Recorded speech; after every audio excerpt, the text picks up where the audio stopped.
All right, everybody, we are back with our Tuesday night bar fight. Ron, how are you doing? I'm doing great, man. Excited to see this match. Some big implications in this one.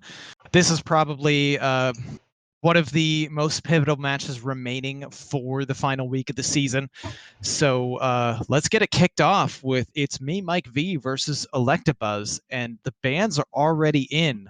Before I share that, care to take a guess as to what they might be? I'm looking. I have a feeling. I just want to say our other two casters are here. They're just AFK for the second, but they'll be coming back soon. And I'm going to say Double Warrior. So interestingly enough, not double warrior, although it was a double ban. Double Both Demon Hunter. players decided to, go with double demon hunter ban Interesting. instead of the warrior. So yeah, but we can just pretty much get right to it. Let's go ahead and tell these players to get started. Yeah, we will be having Mike V on the bottom and Electabuzz on the top.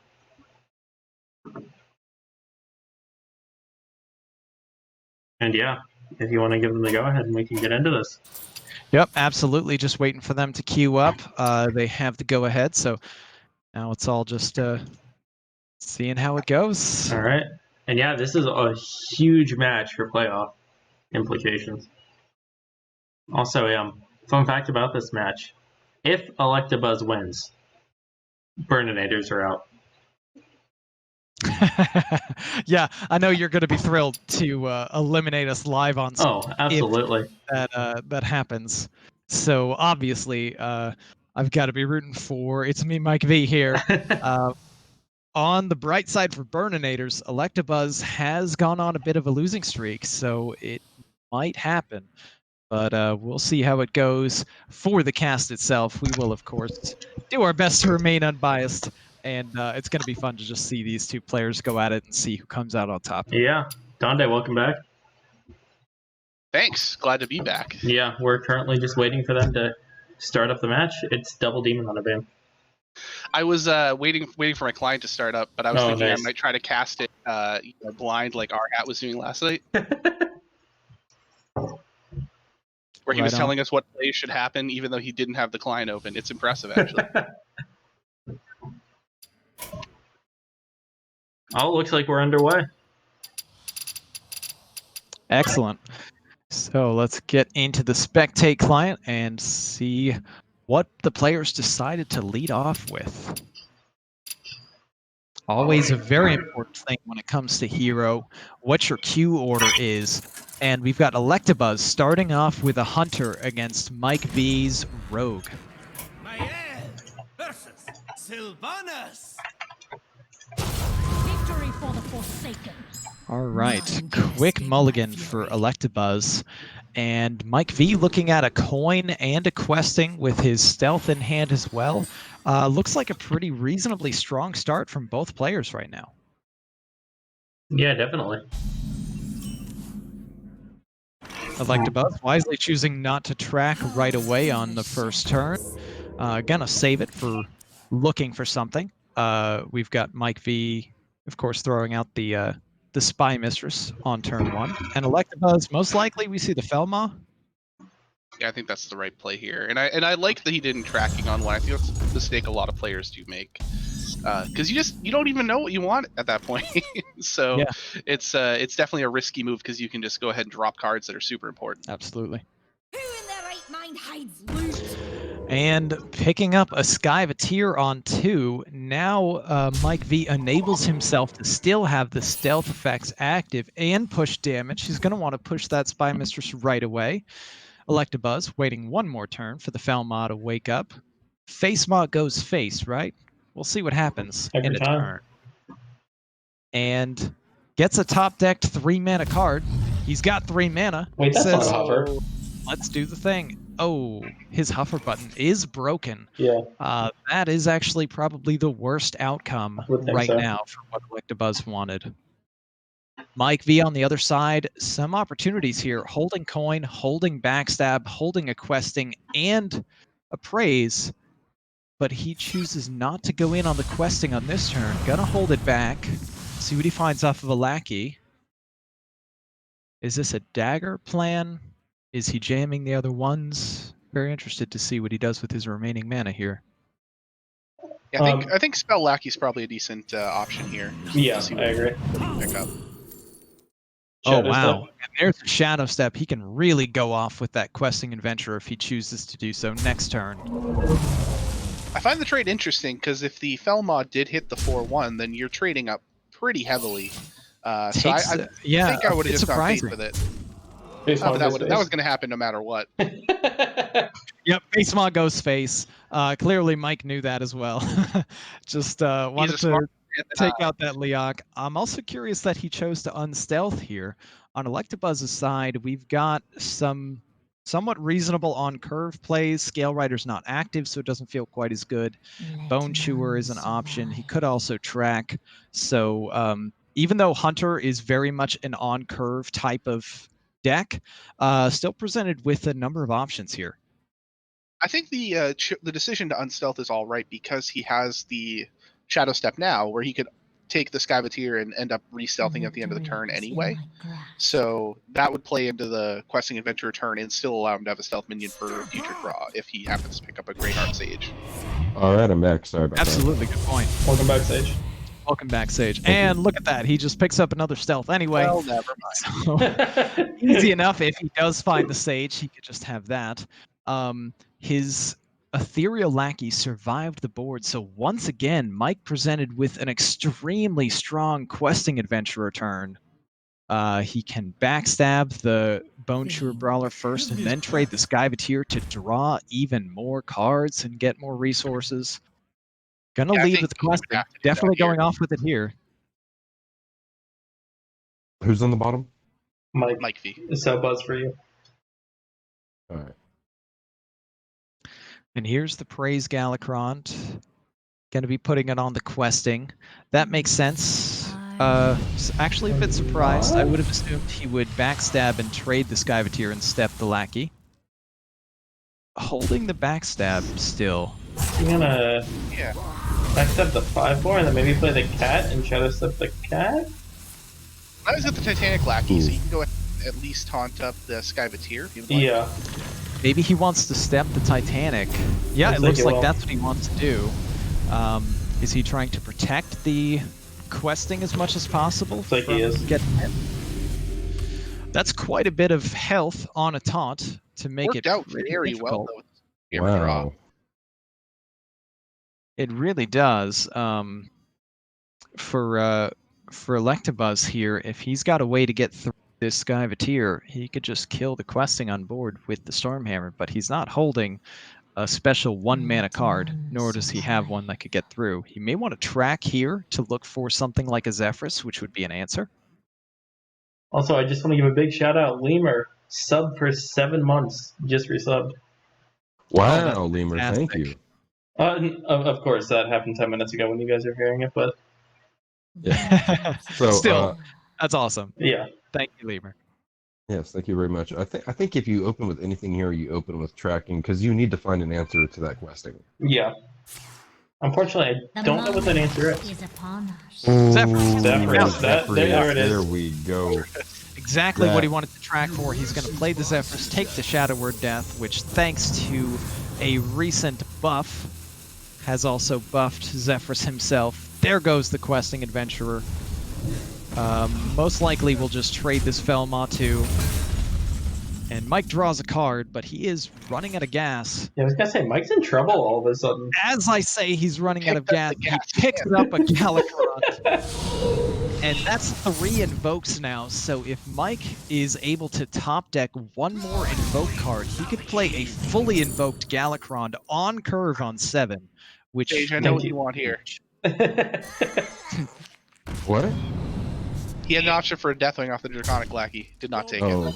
Yeah, I know. I was like, I saw that Deathwing and I wanted to say something, but Ron was talking. Much to Sage's great disappointment. Yeah, we all know your love for Deathwing. Yeah, if you ever come up with me and you get offered a Deathwing and you don't take it, I'd be very... Sage has left the call. Luckily for Mike, that boom pistol isn't doing anything. Thank you for taking the words right out of my mouth, Ted. That was exactly what I was going to say. Also, Right. Electabuzz would have saved it for just one more turn. It would have delayed the Galvatron. So Yeah, very that would have been fortunate. really brutal. In the shadows. Well, I think that's actually a good reason to have not played it, honestly. And you know, he could have probably used the Scavenger's Ingenuity instead, maybe drawn out, because we already saw Diving Griffin get thrown out of the deck because of tracking.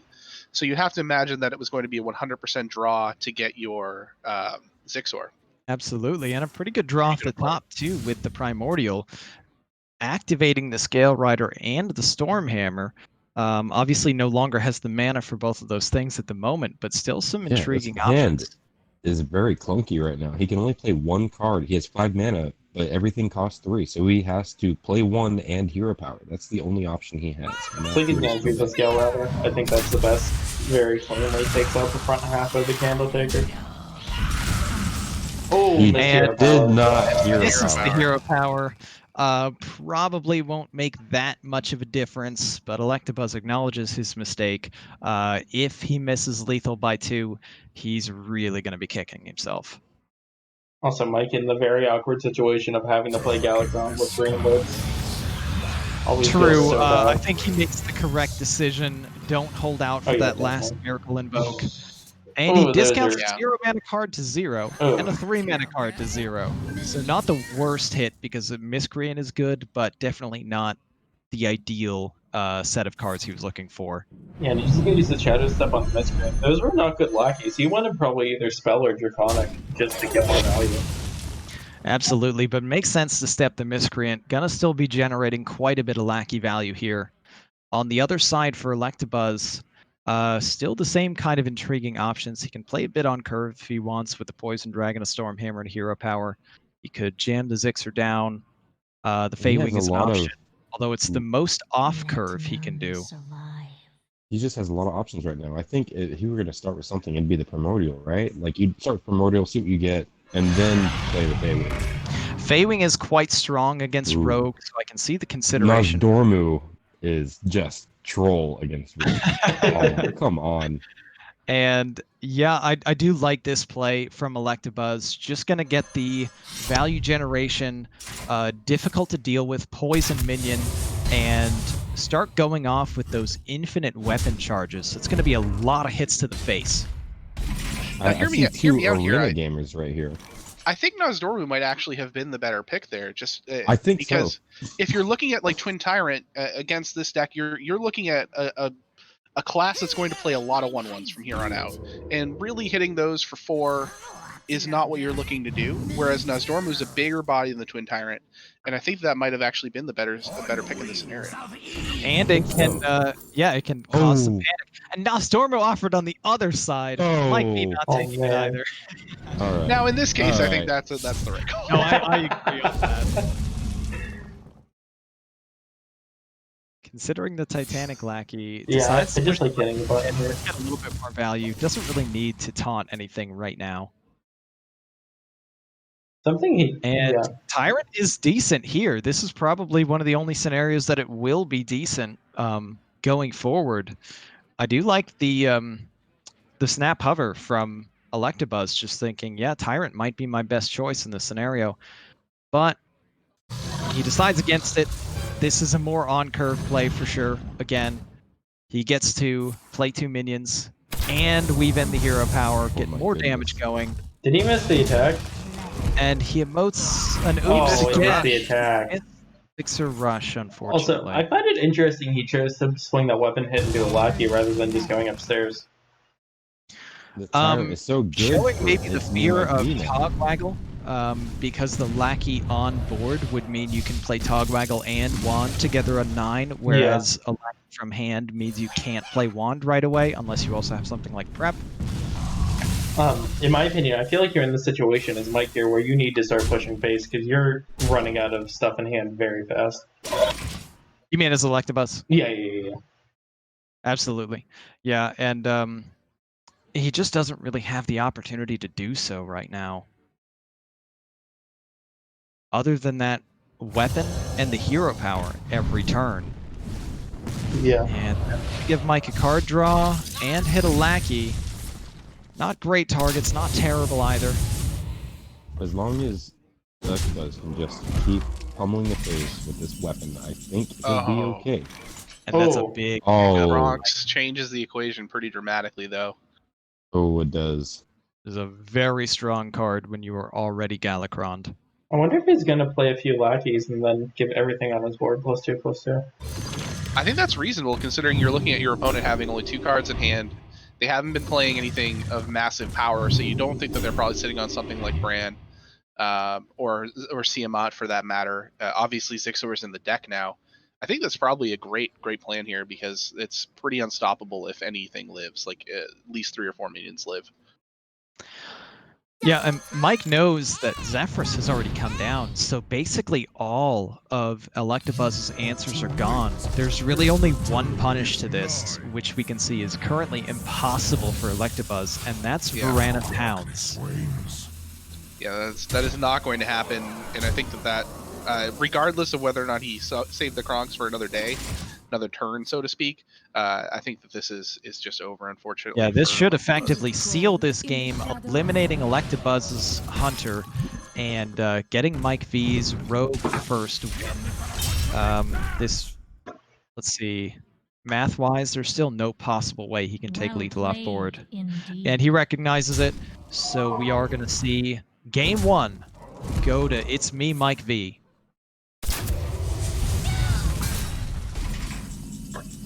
Yep. Oh man, that was rough. That really was. And then moving on to the second game, of course, you are watching the Hero series, so Mike V's Rogue will stay up, and we're going to see incoming now, Electabuzz has a choice to make. Does he bring his Priest or his Rogue? Priest can struggle quite a bit against Rogue, and then he's also got the option of a Rogue Mirror since Demon Hunter is banned. So a little bit of some difficult decisions for Electabuzz. We'll see what he decides to go with.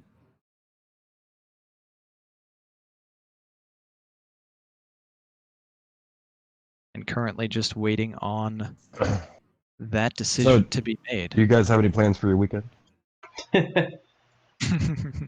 Not quite just yet. I am probably going to stream a little bit, and I'm going to play Lotus on Friday or Saturday. Right. But, yeah, other than that, just Friday kinda stream. I do plan to be there. Right on, man. I have to work Saturday and Sunday, so ooh. Oh, rip Donde. So we have a pretty decent opening hand from Electabuzz here. I think his opening hand has a good amount of stealth in it, and you like to see that. Absolutely, and throws back the Worgen Infiltrator, decides he only needs 1 stealth. And wow, look at this. It's Edwin and the Edwin Juniors.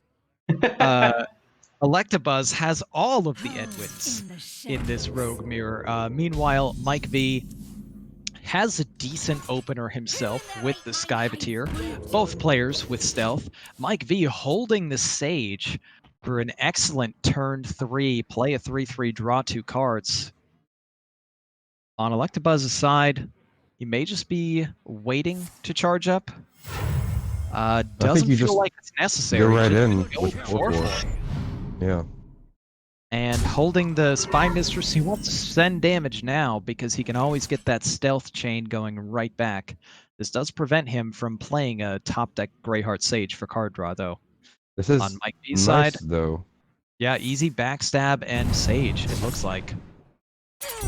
Actually not going to play the Sage. I guess this does play around a Shadow Step Edwin. Just taking all the power off the board. And look at that, it is a top-decked Greyheart Sage. So unstealthing the Spy Mistress comes back to bite Electabuzz. He's going to play the Spy Mistress and dagger up. And he does have the card draw next turn. And as we can see on the other side, Mike V has the card draw now, if he so chooses.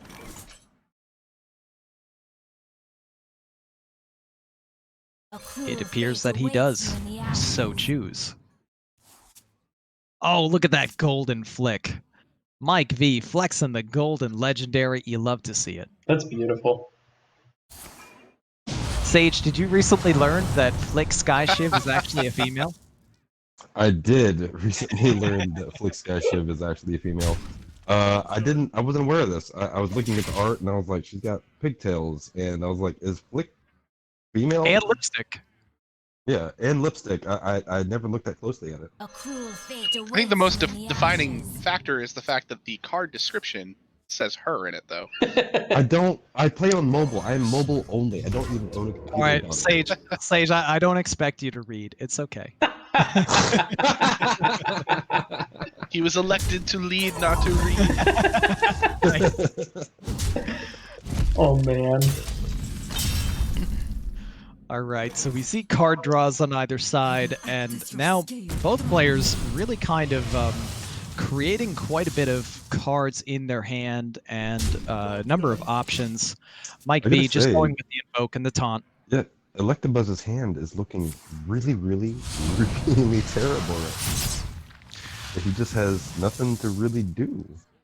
Yeah, Electabuzz is starting to look like he's going to be forced to play a Galakrond on 7, and that might need to be for a single card draw. There is the option to taunt up this Sage, which isn't too bad. He elects to use his Manamorph and get the dagger online, opening that Sage up to a dagger swing on Mike's side. Yeah. It's very awkward for Electabuzz. And Mike is looking to take full advantage of it. He has absolutely just a wealth of options right now. Choosing to play the Maniac first. Maybe it's followed by a dagger, maybe some lackeys. That's a lot of taunt lackeys. Yeah. Well, I mean, that makes for a really, sturdy board, which is pretty good for Rogue in the mirror.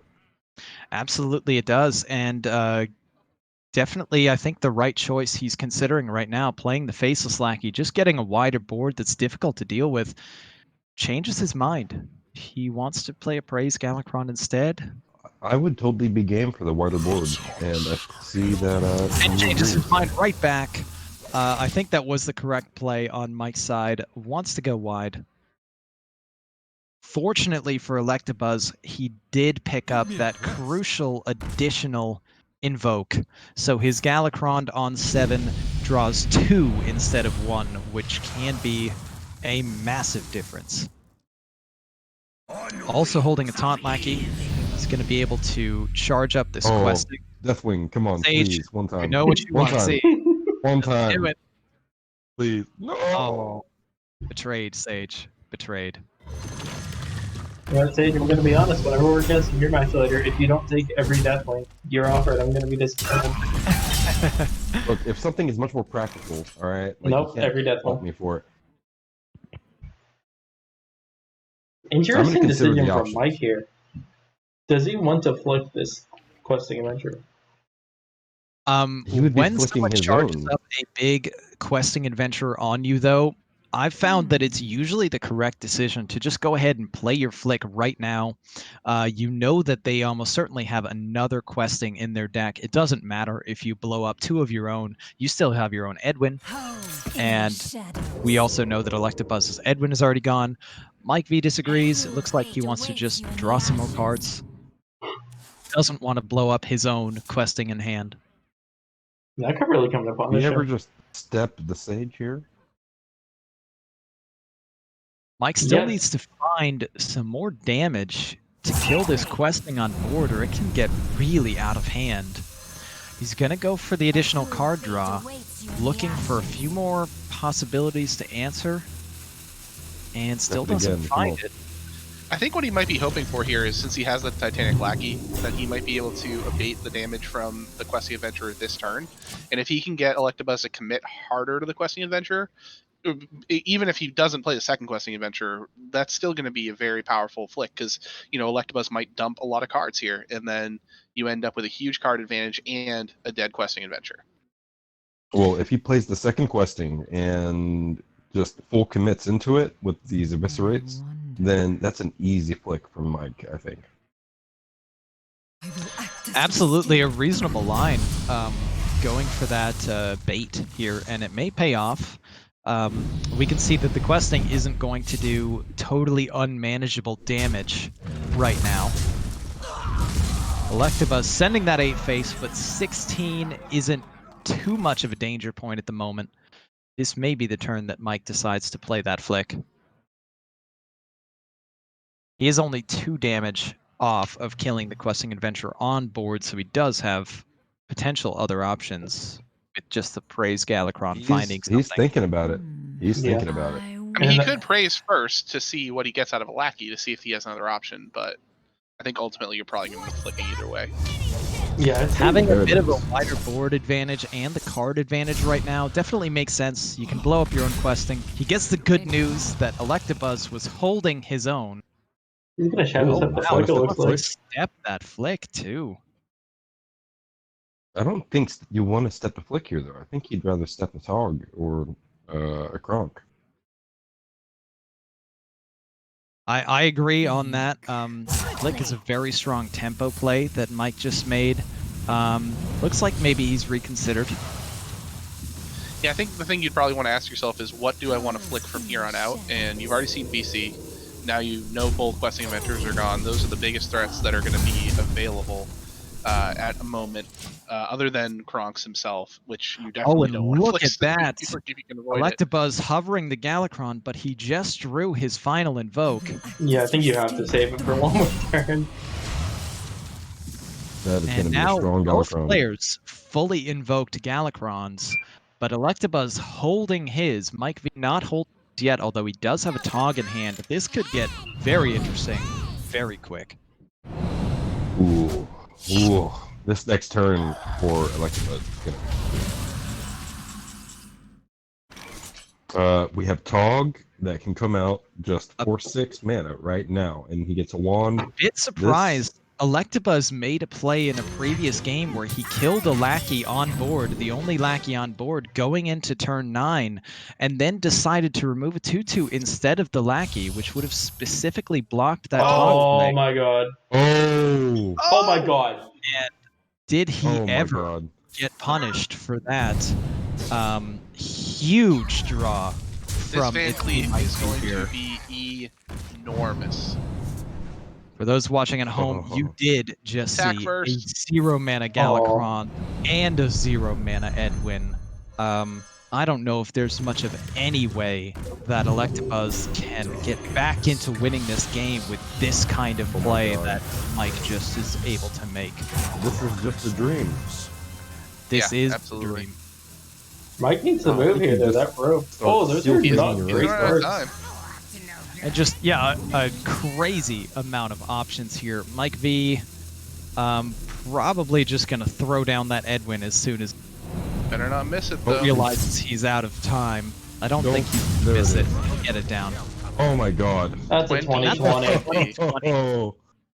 I think Electabuzz has and now Electabuzz is down to looking for 0 mana flick in these next 4 draws. I think I would have lit off a spell.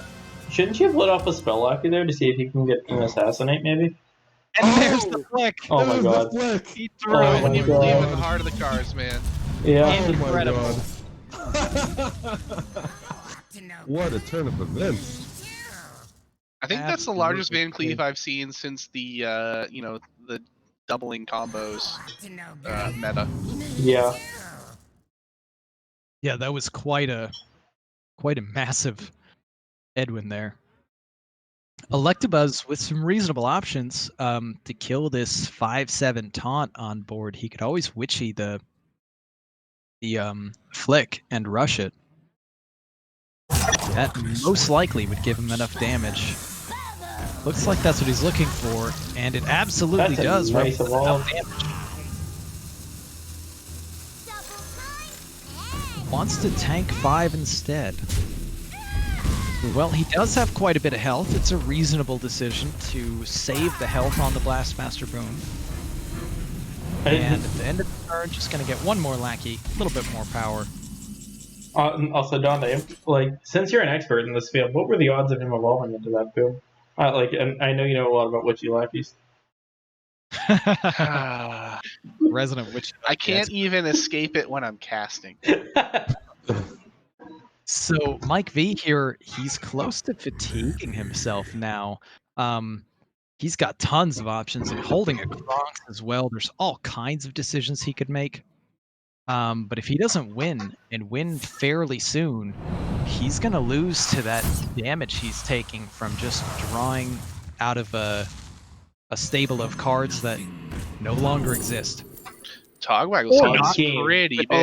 He passes on. Wants another Shadow Step. Maybe just Shadow Step for Kronks. He could have Togwaggled schemed the Kronks, but Step could just win now instead of winning later. Yeah. No, actually just wants to step the Restless Mummy. Very interesting line. Definitely helps with more board presence right now, which seems to be main focus for Mike V. Focus on right now. Interesting he chooses to play the Skyvateer. I would figure that card would just kind of sit in hand for the rest of the game. I'm also very surprised that he didn't swing with the weapon. On the other side, Electabuzz picking up his own Kronks. A really good Twin Tyrant. Twin Tyrant can grab a taunt as well. A 4/12 taunt is nothing to sneeze at. Definitely not. Definitely not. And with the flicks gone, that'll stick around. And actually So hitting that was Skyvateer is pretty good. Yeah, really what he was looking for. Miscreant, of course, the ideal hit. Perfect hits for Electabuzz. Surprised he evolved that, actually. I thought he'd be going with taunt here. And also offered a Togwaggle scheme. Oh, good. We're He just could going to see sharing his Dragon Queen if he wanted to, given how deep in his deck he is. This is just full shenanigans at this point. We are going full Fiesta today, folks. He's going Tog Scheme. I don't know if I like that. Like, well, he's holding Kronks, so Scheme for Kronks can be insanely powerful. Mike V, I guess, was trying to set up a lethal. He's close, but at this point, he's fallen behind, and he may not have enough gas to get back in it. Leading with a shield. Surprised he didn't maybe try to deal with the board with the Kronks or go with some other options. 5 mana left to work with, so Kronks can't come down, and we'll see what he picks. I wonder if he's thinking that he has to use the Kronks at this point for damage in one way or another. Could be. He knows that fatigue is gonna be a big problem for him soon. Deathwing is objectively the wrong choice there. Goes with an Onyxia. Definitely quite a board flood. Now he's going to swing this weapon. Mike V representing a lot of damage. Just going in with the Eviscerate now. Yeah, just going to push as much as he can. I think I'd play another Basils here. Just to get as wide as possible. I mean, the Ferrocat's fine too. The Faceless, though, like, heaven forbid you hit a Doomsayer. On Electabuzz's side, this is pretty tough as far as a decision. He should know at this point that Mike is holding a Kronks since he's drawn his entire deck. So the weapon and the Kronks alone represent 10 if he doesn't clear the board. He may just need to take a 1/1 trade and play Kronks for the 5 damage to push 8 face. Interesting. More schemes than daring escapes. When you're on a clock and you're about to die, scheme doesn't really do much for you. No.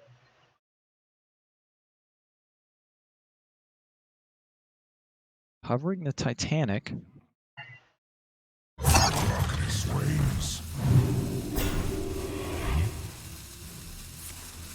And he's gonna scheme this Alex. I think this Kronks is gonna give him the 5 damage to the board. Unfortunately, he didn't trade for... Oh, he... Going for an 8/8 taunt. Nope, he went taunt. Is that enough to stop the Kronks buff? I suppose it might. Yeah, it is. Yeah, that looks good enough, honestly. Because, 2 minions would have to go into the 8/6, 3 minions would have to go into the 8/8.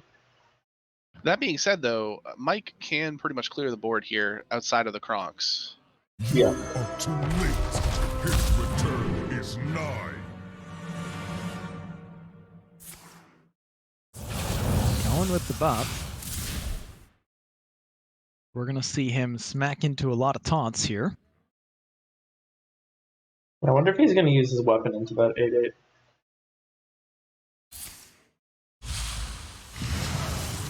That would be a very risky play. We see It could Mike. pay off. Mike has a full house of lackeys here. And really, I not understood that. any of the lackeys that he wants. Darkness He reigns. probably wanted shoot lackeys, spell lackeys, things that generate or do damage, not these ones. This looks like trouble for Mike. Yeah, he is going to take use the that weapon. damage. I think he has to, because otherwise you'd have to trade your entire board in.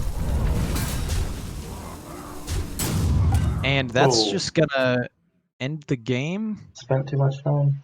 Is it? Not technically on board, but I believe the Devoted Maniac is enough to win the game for Electabuzz, especially with the Rush Lackey. We know that the next draw is going to fatigue for 2. I'd like to see the Devoted Yeah. Maniac hit in to give him more space. He could just play a Sage and rush it. Yeah, And yeah. that's going to be lethal. If he rushes This is it and puts tough all to the tell. other, if he rushes Yeah, no, it, puts all the other yeah. 1 attack minions in, cronks to the face for 6, he's down to 1, and then the fatigue does it. So Electabuzz just doing some quick math. I think he's going to see it. I think he's going to find this lethal. He does have it. It just remains to be seen if he can find it on board. I think he's probably This play is just bait. Just take something and move on. I mean, Yeah. he can just hit for 7 if you. Yeah, I would say if he rushes Yeah, the yeah. 2-1 here, and then trades the rest in. He'll actually just straight up hit for 7 here. And finds the win That's without using It the right there. fatigue draw to win.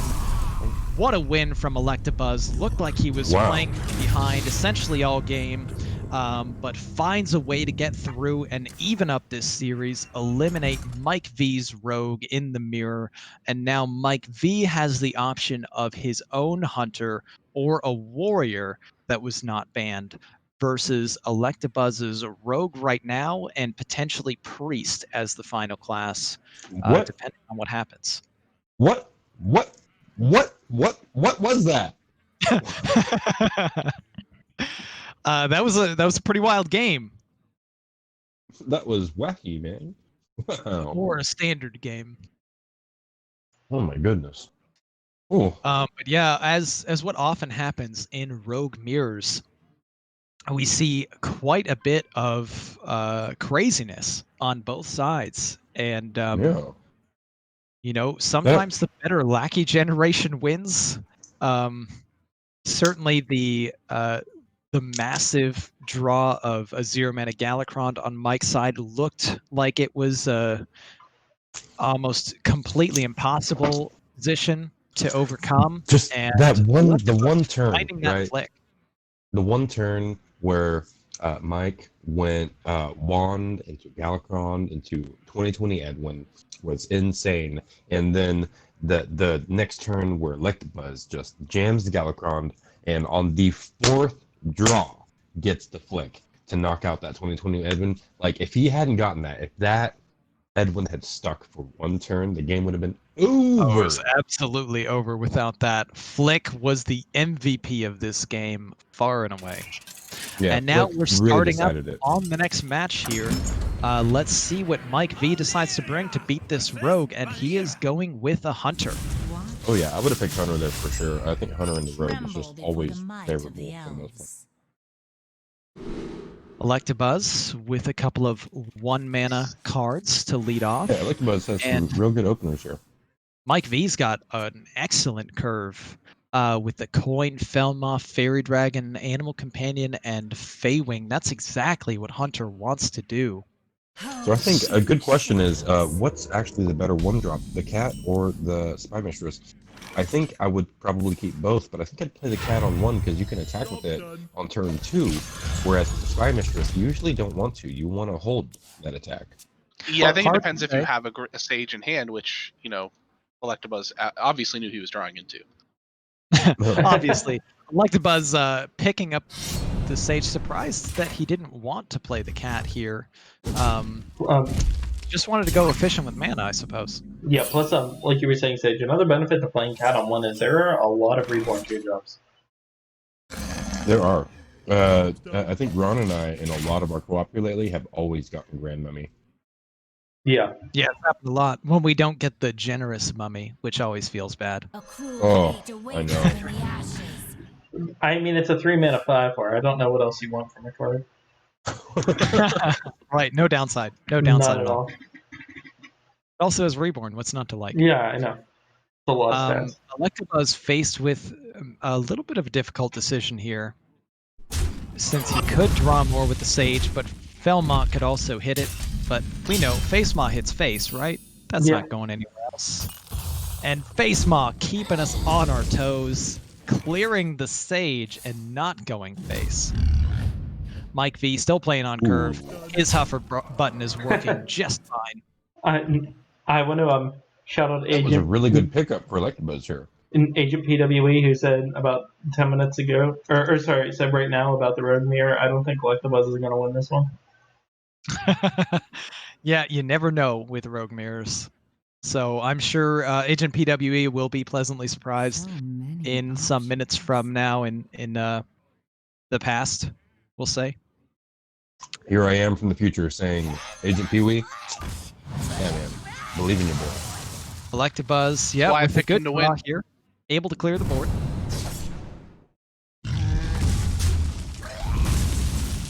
Mike V still playing on curve, likely just going to play that Feywing. Job's done. And that can't be targeted, so now Electabuzz with more decisions to make. A Miscreant off the top is definitely something I'm sure he'd be happy to see. Don't know if he wants to do the questing here. You can't charge it up much. I suppose you could backstab your own minion.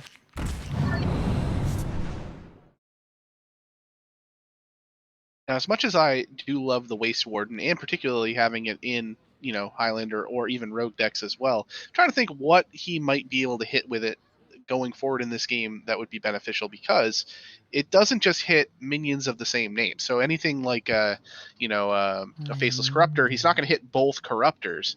He needs to hit something of the same minion type, and I don't think there's really a whole lot in Electabuzz's deck that's going to really generate a lot of value out of the Waste Warden.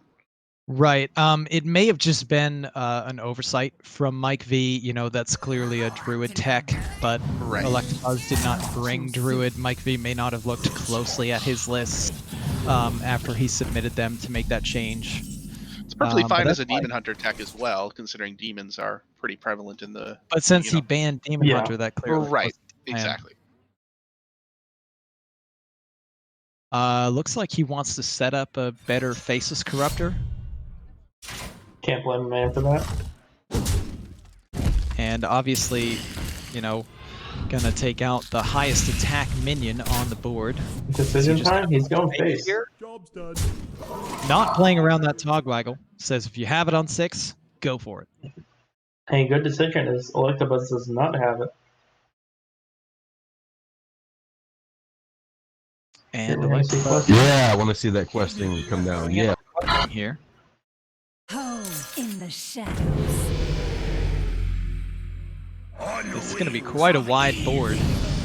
Mike V does have options to deal with this. Hounds doesn't feel great against high health. And Waste Warden doesn't hit a lot of the same minion type. Mike, I think you taunt the 1/4 here, right? generally it's correct to just try to give the questing adventurer as much health as possible. Electabuzz misses 1 damage, emotes the mistake there, I believe. Again, probably won't be super relevant, but if he misses it by 1, he'll look back at that, kick himself.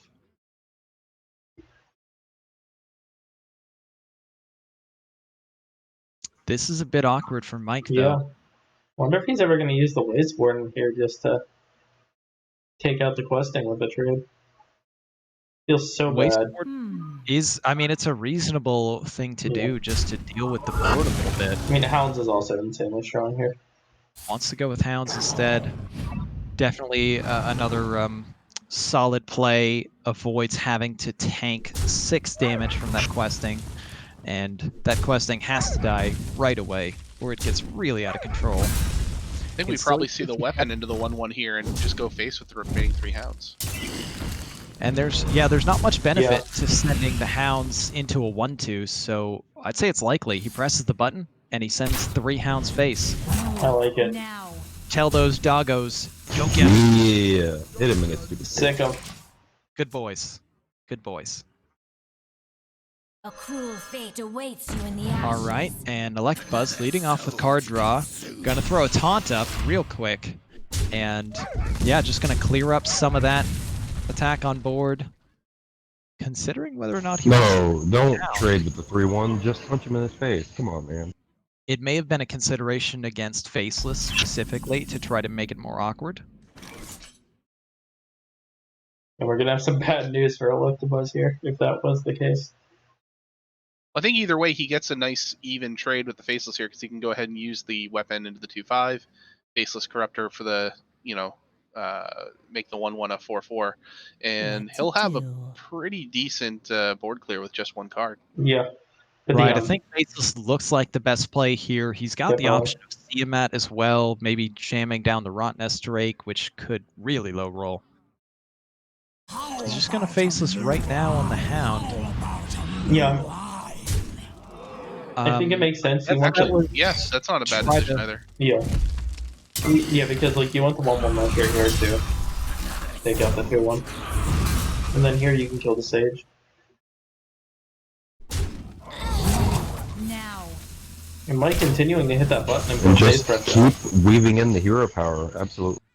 I mean, technically it missed 1 face damage with the Hound, so again, not really relevant.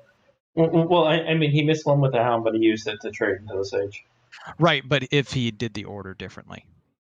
I don't think he could have though, because then he wouldn't have had the 1/1 no, you're pressure. right. You're right. Actually, you're right. I was thinking that taunts don't exist. Taunt is cheat. Yeah. No, that makes perfect sense. I mean, like it would be understandable if Mike was Rexar here, but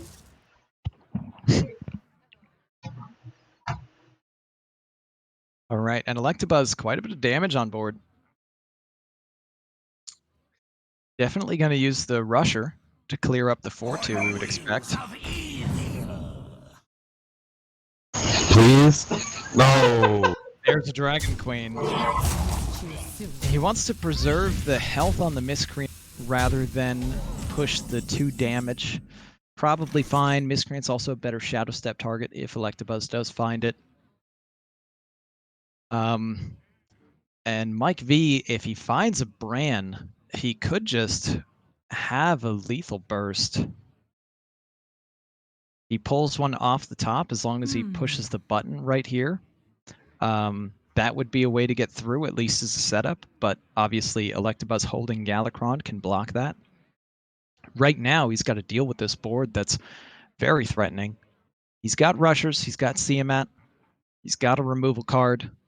Rotnest pretty risky. It might hit the Draconic. Rotnest is very risky, but I think the wasteboard would be better here just Mike because is it kills just the 5-3. oh no. Oh, he risked it for the First. biscuit. Why wouldn't he play Zixer first to hit the 1/1? I wonder, to increase his chances, but decides to go with this order, and we're looking at 7 off lethal for Electabuzz, 6 off, 5 off if he daggers and praises. With 2 invokes on Galakron, he may just want to play it now. I wonder. It looks like he's going to go for the questing. He does have a decent way to charge it up. Praise generates a Lackey as well. That's a good hit off of the Lackey generator as well, getting a Titanic, which really helps protect some damage coming his way.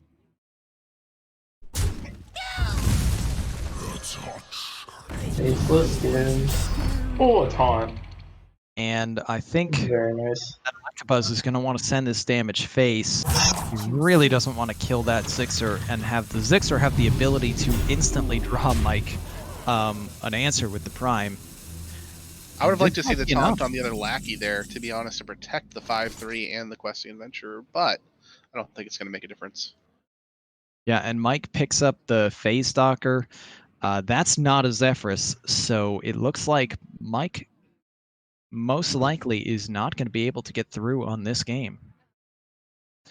What Electabuzz to do. holding a fully invoked Galakron. That's pretty much going to close things out unless Mike has an answer. As we can see, really isn't an answer.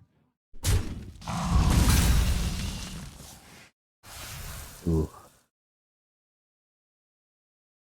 This is not looking too great for Mike right now. It is not. Winds of the south. Count. What do you do here for Mike? Do you go like Divine Shield Rush?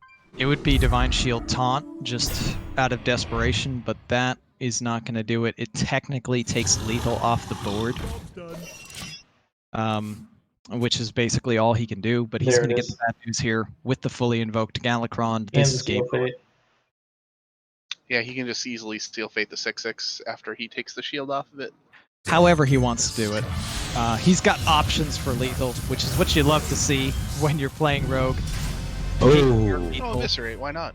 And now Oh. down Shadow even Step. more overkill. And it's oh my even more god. overkill. That is a high-powered Galakron. And takes the gentleman's route and just kills him quickly without using any of the other cards.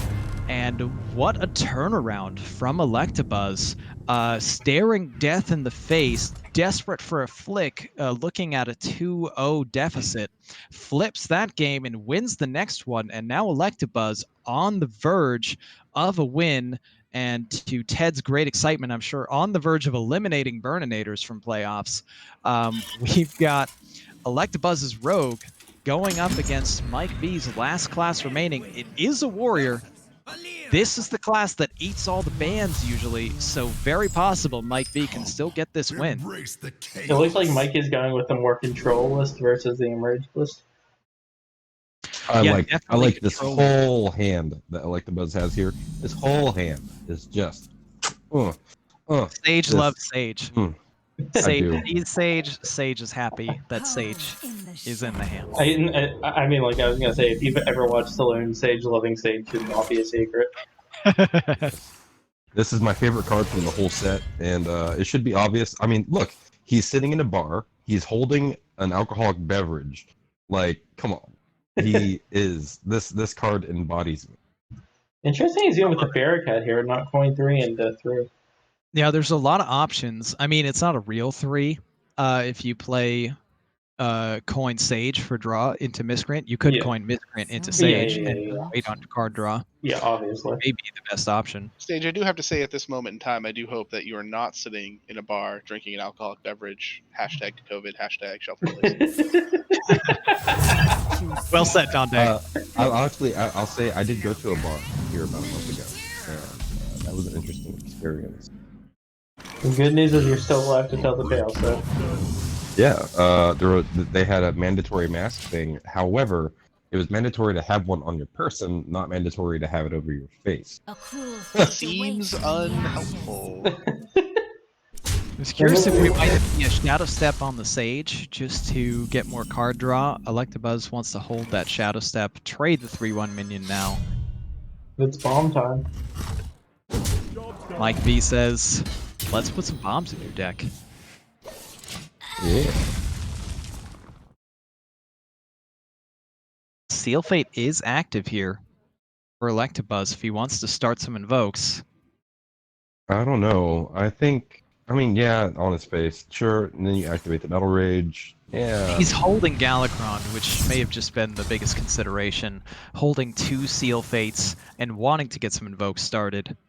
He could go off like crazy with value with the step on the Miscreant. He may want to hold that to charge up a questing. Do we just see a cat?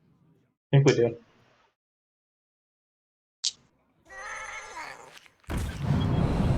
Hey, cat, poke him for one. We'll get the Restless Mummy, which is one of the best reborns in the game. Yeah, that's a very good hit off of the Pharaoh Cat. There's a lot of mummies it can hit. It hit a good one. Yeah, I don't think there's too many situations where you see a Restless Mummy be the generated card and you are disappointed. No.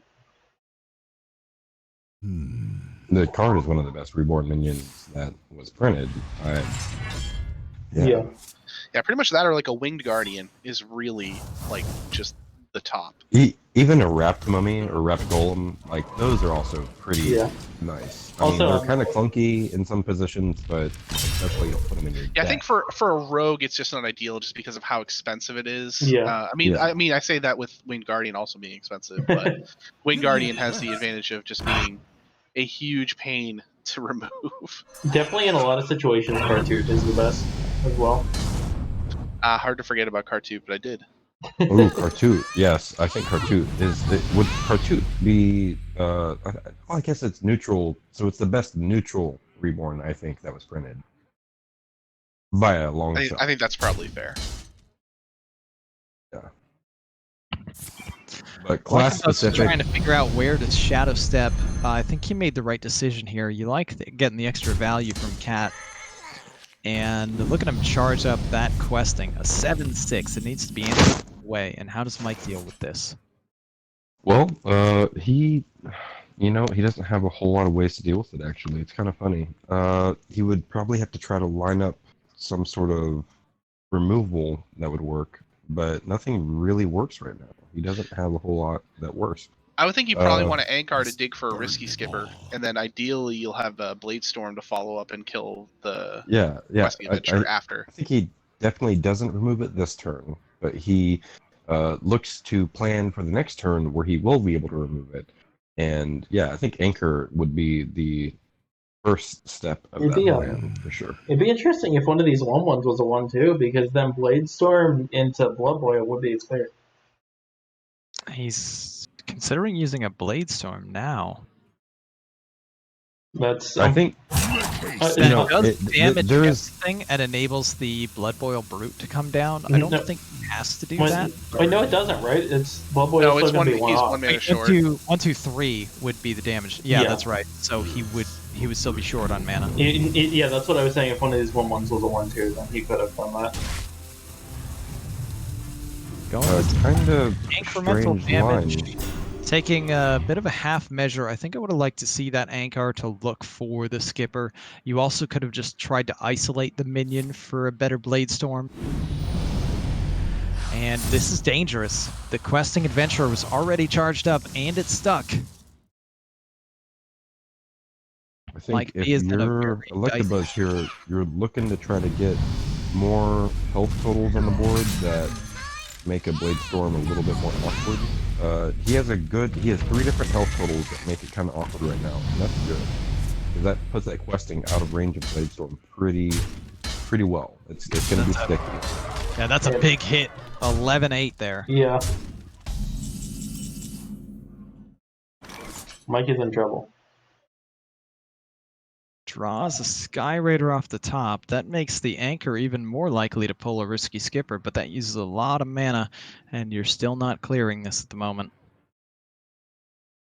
The Blade Storm play now would enable the Brute to come down, although the Brute couldn't kill it.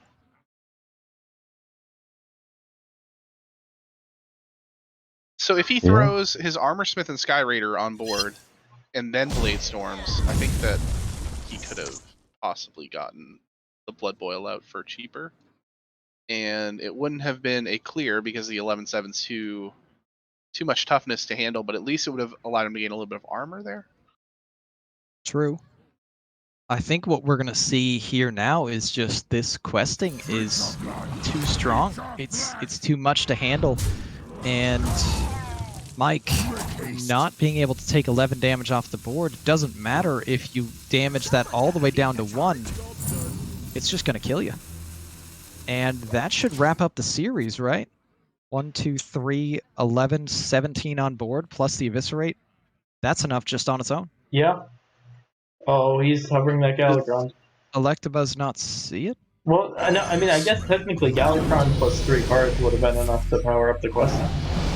Oh, Galakron and 2 cards? Yeah. Right.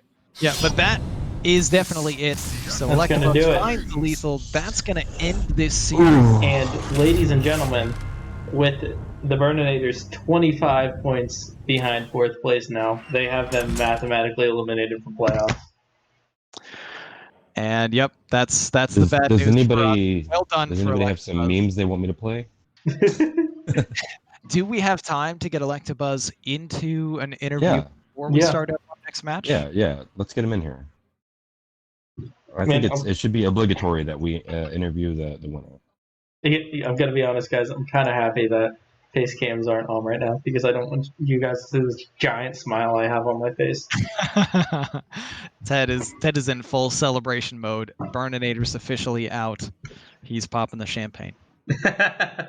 Now we just have to get the cold in. All right. So Not if where's I have anything where's to say about it. Electabuzz at? All right. Did somebody asked about the interview? I did message Electabuzz Okay, in sweet. Discord. Let me go ahead and message him in the Hearthstone client as well.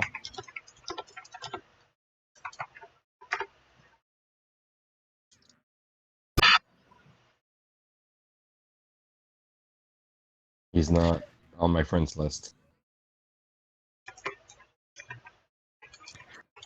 In the meantime, have we reached out to Leumer yet? Leumer told me to ping him whenever we were ready for him. I can go ahead and let him know that the first match just wrapped up.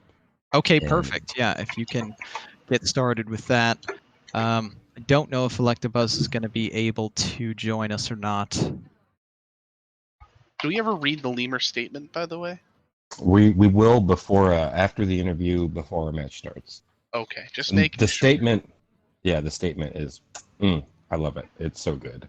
I wish I didn't have to go and like get ready for the match and stuff, so that way I could read it myself. I kind of want to hear Ron read it. Yeah, I'd be happy to read that statement. I'm excited to read this. Actually, this looks great. I love that Leumer prepared a great statement here. Yeah, he was talking about hyping up the match and stuff, and I was like, well, we plan to hype it up during the show, but if you have something that you want us to read you off, and we'll do that. And he was like, all right, and he wrote something up for us, and it is immaculate. I love it. Absolutely. So, Ted, I just saw you. Well, celebration coordinators are gone. Nice. So far, I do not have a response from Electabuzz. I'm starting to think it's unlikely that he can join us. Just in case, we'll hold off for a little bit longer before I read that. Yeah, but He says he doesn't have a mic. okay. All right. Ooh, okay. Okay. No worries then. Let me make sure my decks are all set up.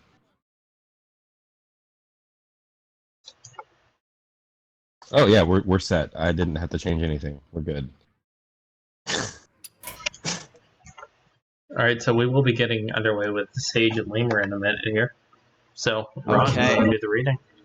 So yeah, absolutely. First, let's just bring up their classes. I know it's a mirror, so you guys have that ready in front of you, and I'll go ahead and pull up this prepared statement. So, without further ado, Leumer has an official statement for us all before we start off this epic match between him and Sage. Let's read it off. Hello, THL.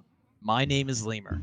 I have prepared a statement today that the Saloon team graciously have offered to read before my on-stream match against Sage. Sage and I have a storied history throughout THL, including many fantastic series, close games, and an infamous dodge on Sage's part, which, Sage can, of course, tell anyone who's interested, wink, wink. All of that has led up to this series. At the beginning of the season, before week 1, Sage called me washed up on an episode of Saloon. This has since become a great meme, but also was my source of inspiration to perform well on the season to be able to prove him wrong. With the tutelage of great players such as obviously Lotus Knight and Based, she kicks ass, I was able to reacclimate to playing Hearthstone and begin my quest to prove Sage wrong. However, none of those other matches mattered nearly as much as this one. Sage, I spent today at the Indianapolis Zoo with my wife. Why? They have quite the exhibit of ring-tailed lemurs. I want you to know that I studied them today. I learned the habits, the movements, and the mating call. All of this to become one with the lemur and channel their energy into our match tonight. Be ready. be prepared, and most of all, get the bath ready, because someone is going to be washed tonight, and it won't be me. Wow. Well said, Leumer. I think the only thing that concerns me a little bit is he was studying the mating calls to face Sage. I think I speak for all of us when I say I want to hear what that sounds like. Well, you know, I'm hopeful that he can come in here after the match and show us what it sounds like. I'm hopeful as well. That will have to be our first question for him. Oh, I don't think I have Leumer on as a friend. I should do that real quick. Yeah. That's because you're a bad content person. I know. I did the first one and not the second one. Fire me, Ted. Fire me right now. Oh, it looks like Sage and Leumer are preparing to battle right now. Probably be nice if Sage would lead this call. Yeah, let's kick him out. What's Leumer's battle tag, real quick? 1399. 1399. Okay. THLEUMER. Yes. Correct? Yep. I didn't realize I was muted. I was sitting here talking. We're having some issues real quick. We're gonna re-challenge here in just a moment. But anyways, I was saying for the dodge thing, back in my rookie season, that was Legacy Season 5. I faced Leumer in like week 5 or 6 or something, and I was doing very terribly. My rookie season, I did very, very badly, and I was just I didn't want to play. I was getting burnt out. You know, I was feeling real bad, and I had a kind of busy week ahead of me, and when it came time to play our match, he didn't show up. It was like on a Wednesday night or something. And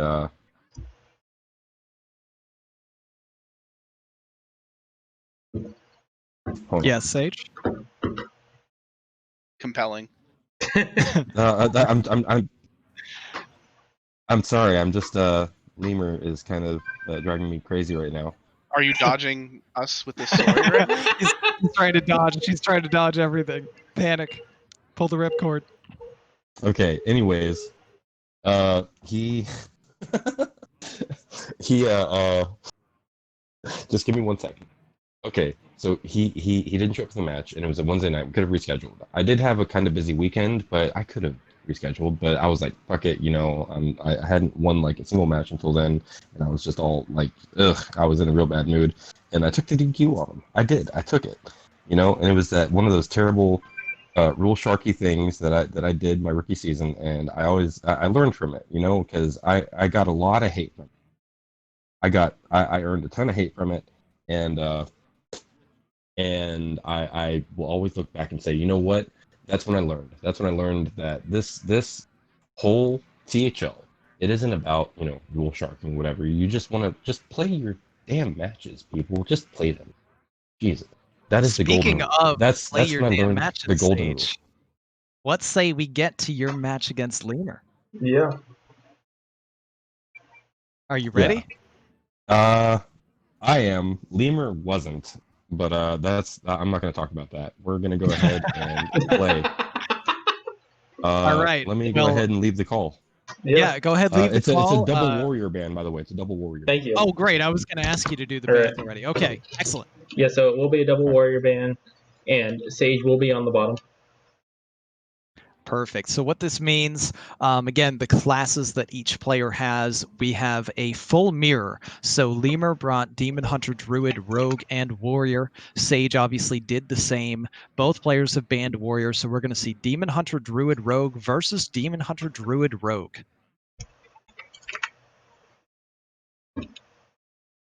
And yeah, at this point, we're just... Oh, looks like the spectate is on, so we are ready to get into this match. Fantastic. Time to see All who's right, more let's see what washed players up. decide. I'm pretty sure I think Sage is going to lead with Druid, since it worked so well for him last time with the sweep. He did. And there it is. And we've got Demon Hunter from Leumer. I am determined to win this. The forest Definitely fights advantageous for Leumer in this case. Generally favored. I think probably somewhere around 57, 58%. per the stats for the Demon Hunter in this matchup. So we'll see how this goes. As we all know, though, Druid does do Druid things, which can just win any matchup at times. It does indeed. And Leumer with some options on turn 1. Maybe he wants to coin the Brawler right into an Og Merchant.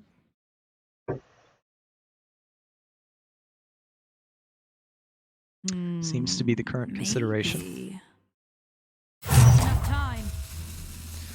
On Sage's side, Druid oftentimes has nothing to do in the first couple turns, unless you have Fungal Fortunes or Breath of Dreams, which he has neither.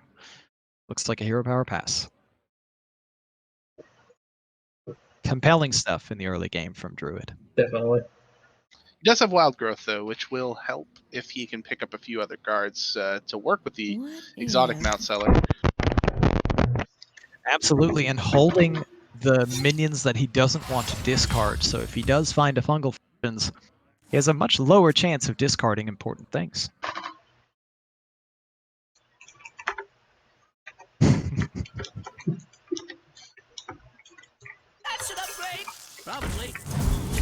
Okay, and that is an upgrade, probably, for Leumer, as he buffs his Bone Chewer Brawler with Divine Shield. Exactly what Sage does not want to see hit the board, as Druid can often struggle to that early damage.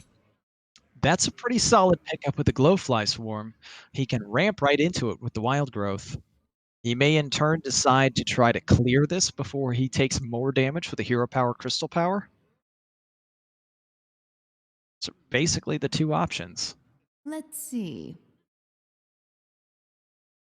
Yeah, I think it's tough because you don't want to use up all your combo pieces if you can avoid it, but if you don't even get to that point in the game as the Druid, then it doesn't really matter. So you got to use some stuff to get yourself there.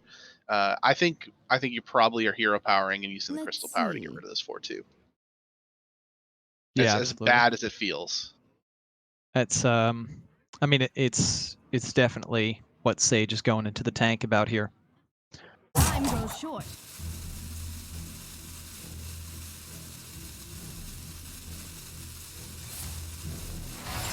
And decides that he is going to do it to clear this minion off the board. And as we can see, Leumer doesn't have great follow-ups at the moment. He may just want to play a Shadow Weaver. He may want to take the card draw. Battle Mage certainly helps the card draw play if he chooses to do so. But just stats on curve, Yep. always a good play as well. A freeze generally doesn't really matter against the Druid. And now Sage gets down the Wild Growth. Gonna ramp a little bit. He's getting close to that Mount Seller turn, but he's not there yet. And in the meantime, he's taking some hits. There's a lot This is coming back like at him. Satyr and a Hero Power. And that Glowfly Swarm is pretty darn weak at the moment. Right now, if he draws a spell, it's still only going to be 3 2/2s, and he'll just die outright on the next turn. Right. And there really isn't much of anything he can do about that, because all of the cards he's holding essentially suggest Druid's going to get beat. Fog Beam is a very nice pickup here. Yeah, he'll probably have to do that plus Claw to shut off the 4/2. But again, that's just going to make his Mount Seller completely useless. Well, not completely useless. He has an Iron Bark, but not nearly the power level that he would want. And this is he is saying GG, I suppose. Just wanted to get a little bit of board presence, but yeah, this is it's gonna be not going to be lethal enough hand. for Sage. Yeah, double Chaos Strike is enough. And Leumer easily picking up the first win, eliminating Sage's Druid. And he's going to move on to the next game with Demon Hunter in control. Would you say he eliminated Sage's Druid just like Burninators got eliminated from playoffs? Ouch. Laying it. I have this to look forward to for the rest of the Hero broadcasts. I would also say, though, that Leumer may have eliminated Sage's best chance at winning this series, since currently Sage's only win was on the back of a 3-0 Druid sweep. And now the Druid is gone. What does he choose to do? And I think Sage queuing up Rogue. Rogue was the right choice. If it's the Stealth Rogue, which I expect to see, it has a slightly favorable matchup into this Demon Hunter. I Ron, I just want to say, if I'm a little gloaty about Burninators getting eliminated, you have Sage to thank last season with Dab Legend. I know, all season long. Trust me, it is pretty warranted. All right, so we have Leumer with a lot of one-drop decisions to make on this turn here. There's the opportunity to even coin and health buff, which doesn't feel good with the 3-1 and a dagger incoming. It would maybe force the unstealthing so that Sage couldn't get a draw off of his Sage. But it may just not be worth it. Probably he just plays the Battle Mage and passes. That's what he decides to do. We should see a praise, maybe. No, gonna get Sage the just dagger. wants to get the dagger equipped.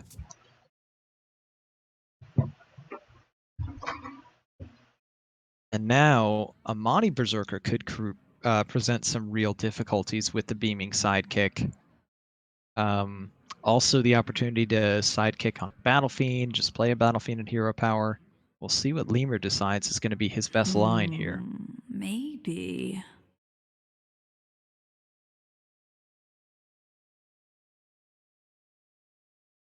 Really wants to sidekick.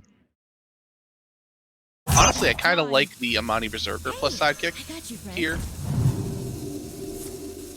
Looks like Leumer just wants to take it a little bit slower, play it a little bit safe around Sage's possible clears. And we know Sage. Sage loves Sage. Sage is going to play Sage. Draw some That's cards. A good pickup, too, with the Edwin and having the Shadow Step in hand plus Praise Galakron. He can make a pretty decent-sized Edwin next turn. Absolutely he can, and he may just be considering, does he step the Sage? No, he just wants to clear some stuff. Well, since he decided to not have the Spy Mistress to step, that will pull the Van Cleef down. So we might be looking at like one more turn before he decides to go off the Van Cleef. Most likely, maybe he's setting up the Seal Fate and or a Praise. Right. Maybe he just wants to play the Skyvateer. On Leumer's side, it looks like this is the turn he was considering playing the Amani.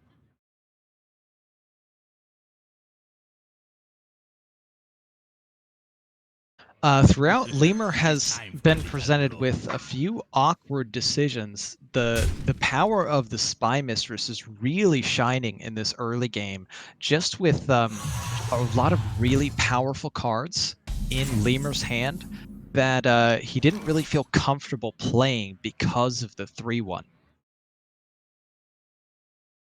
And here on Sage's side, now we'll get to see, is he going to plan to charge up a big Edwin, or do we possibly see a different line? Seal Fate looks pretty good into the Amani. Honestly, though, I think that, as you mentioned, it is awkward to try and play around the 3-1, but I think you might, as you had alluded to, want to entice the 3-1 to be taken out of the shadows, so to speak, because you do shut off the Greyheart Sage turn on 3, which you know the Rogue absolutely wants to do if they have the option to do so. So if you put something down that has to be answered, like that Battle Fiend, you don't want them to get out of control. I think that might actually have been the preferable play in that situation. Because as the Demon Hunter, you're going to have gas later in the game, most of the time. Quickly. And it may come back to bite Leumer, although I'm not sure I like the Ethereal Lackey play from Sage right now on this turn, given he could have played Praise Galakron and then gone next turn with a Spell Lackey Shadow Step for potential infinite Shadow Steps for a huge unanswerable Edwin. But he just wants to get the board presence down now. Here we see a Warglaives, that's going to clear up the board. Push a little bit of damage. Yeah, that's a really good card for Leumer to play here, because he has a Glaive Bound follow-up. And yeah, that's a really strong follow-up. Being able to swing with the weapon again next turn and get a 6-4 with 4 damage. Wow. Sage has a massive Edwin opportunity, though, with that prep pickup as well. Also, I'd like to just point out that I'm just now realizing that my caster image is me as the witchy lackey. So, well played. Nice. Impressive. It was funny because in the Interesting choices. go with Malgus. Goes with the Mally. Their right mind hides loot. I guess Draconic Lackey is going to turn that thing on mine if we would get one. True. No, but anyways, like, I was looking at the stream assets, and there were a few different pictures in there to use as your caster, and I was trying to figure out which one to use, and I saw that, and that quickly answered the question. Dealer's choice, man. Whatever makes you And- happiest. Oh, what a pickup there. With the Shadow Weaver, Leumer may just want to freeze this Edwin to buy a turn of not taking 12 damage. The Glaive Bound setup is very tempting, but it doesn't do much against this 12-12. I think Donde might be having some flashbacks to March Madness too with his stats. Thanks for bringing it up. just for fun, just for you. Yeah, Edwin did Christian Leitner all over me in March Madness, unfortunately. God, that game was tough Is to it watch. cold in the shadows? And yeah, Leumer does decide to freeze this Edwin, buy himself a turn to figure out how does he deal with this. And now debating on whether or not to swing face to send 3 damage. He obviously can't hit the stealth, and hitting Edwin would be Enough time. a giant disaster. I think Sage seems anxious to play the Malygos. I don't know what's going through his mind here. It's not active, Sage. All right, Starting gonna with the lead with the praise. praise. A lot of good lackey options that he can find. Rush Lackey. Rush Lackey is very strong with the Spy Mistress. Yeah. He could also elect to play the shield. Okay, he wants to draw a card here. He only like takes that. 2 damage. Definitely a decent lead here. And he can full clear the board by killing the Shadow Weaver by rushing the Spy Mistress. Definitely a solid play. Keeps the Edwin up and continues the Demon Hunter headache. How do I deal with the 12-12? At this point, it looks like the line may just need to be ignore it and try to kill the rogue before you die yourself. But realistically, see- are you going to pull that off here in the next 3 So we can see turns? it's probably not likely.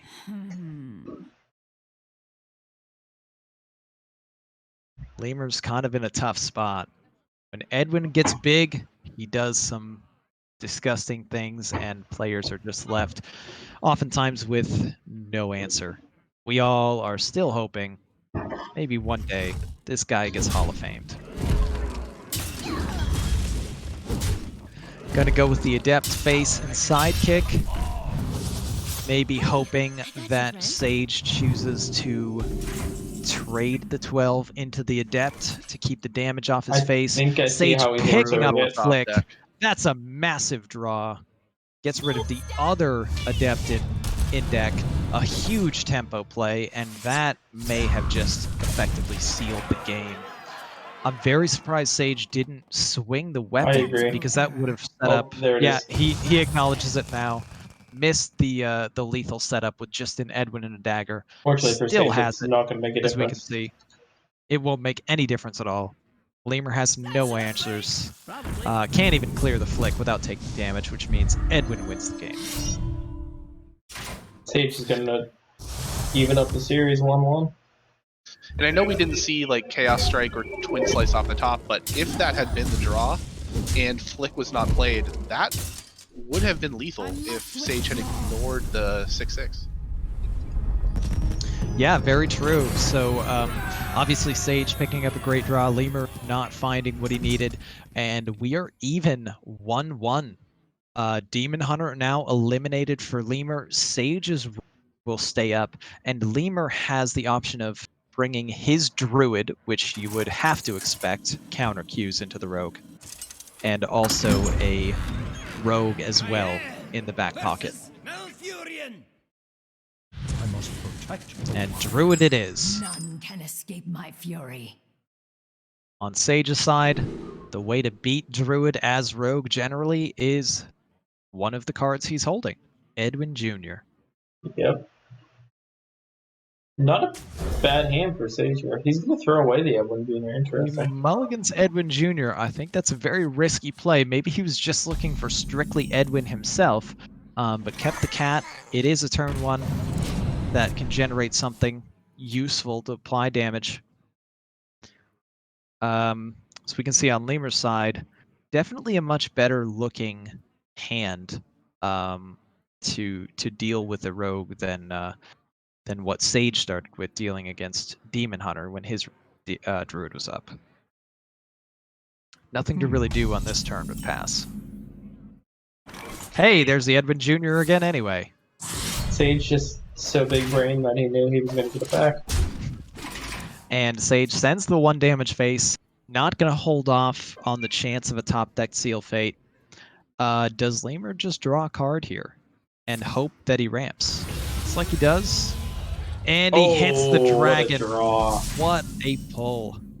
That's a big ramp. And that also enables the second Breath of Dreams to ramp on the following turn. Huge for Leumer right now. I definitely think it was correct of Sage not to go for the hold off for the Seal Fate there, because I think you're playing questing no matter what. Yeah, holding the Shadow Step too, it seems to make sense to just get that questing to a 4/4 and hope it sticks and charges up. And now he can get it to a 6/6 if he wants to. With that other Shadow Step pickup. Give me a quest. Actually, true. If he chooses to go in with the second Shadow Step, looks like he is. Leumer does not have a way to immediately clear it. Oh, you don't like to see that.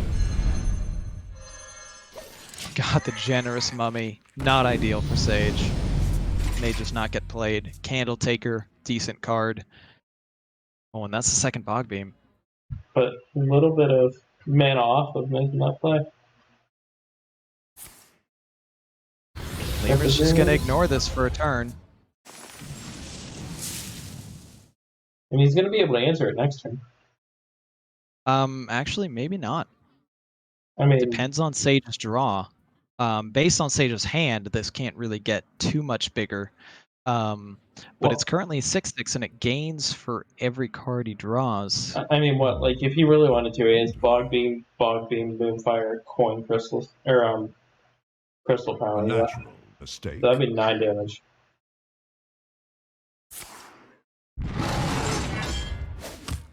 And I can't see Sage drawing.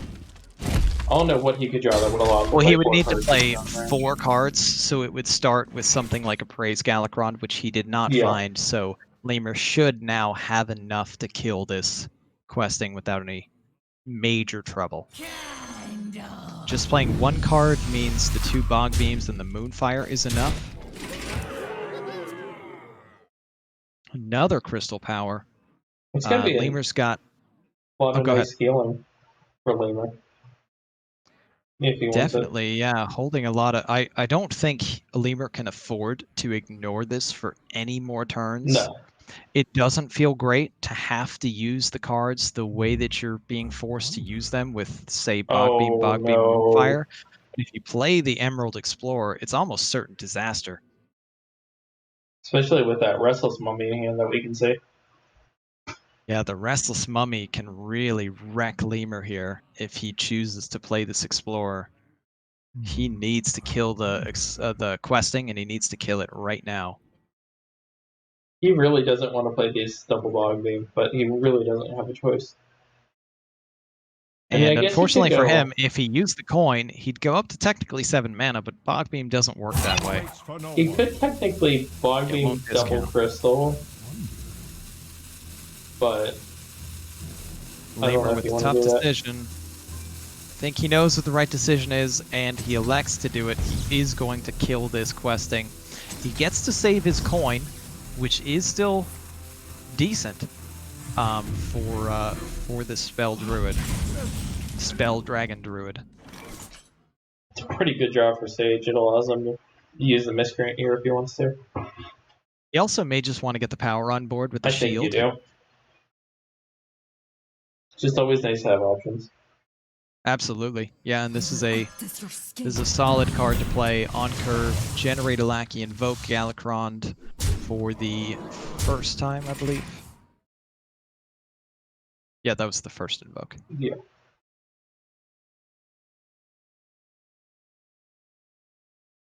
Coin overflow maybe here from Leumer? Lemur, yeah, if he's mousing the coin, it looks like he's looking for the overflow play.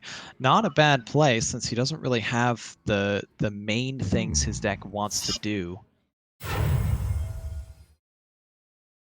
This gets a little bit of healing. Doesn't heal Sage's face. Draws a bunch of cards. There's a Mount Seller. That's what he wanted to see. And a Glowfly Swarm. Oh boy. I'm not sure he wants to use that Crystal Power here that way. That doesn't even technically take any damage off the board I mean, right now, incoming.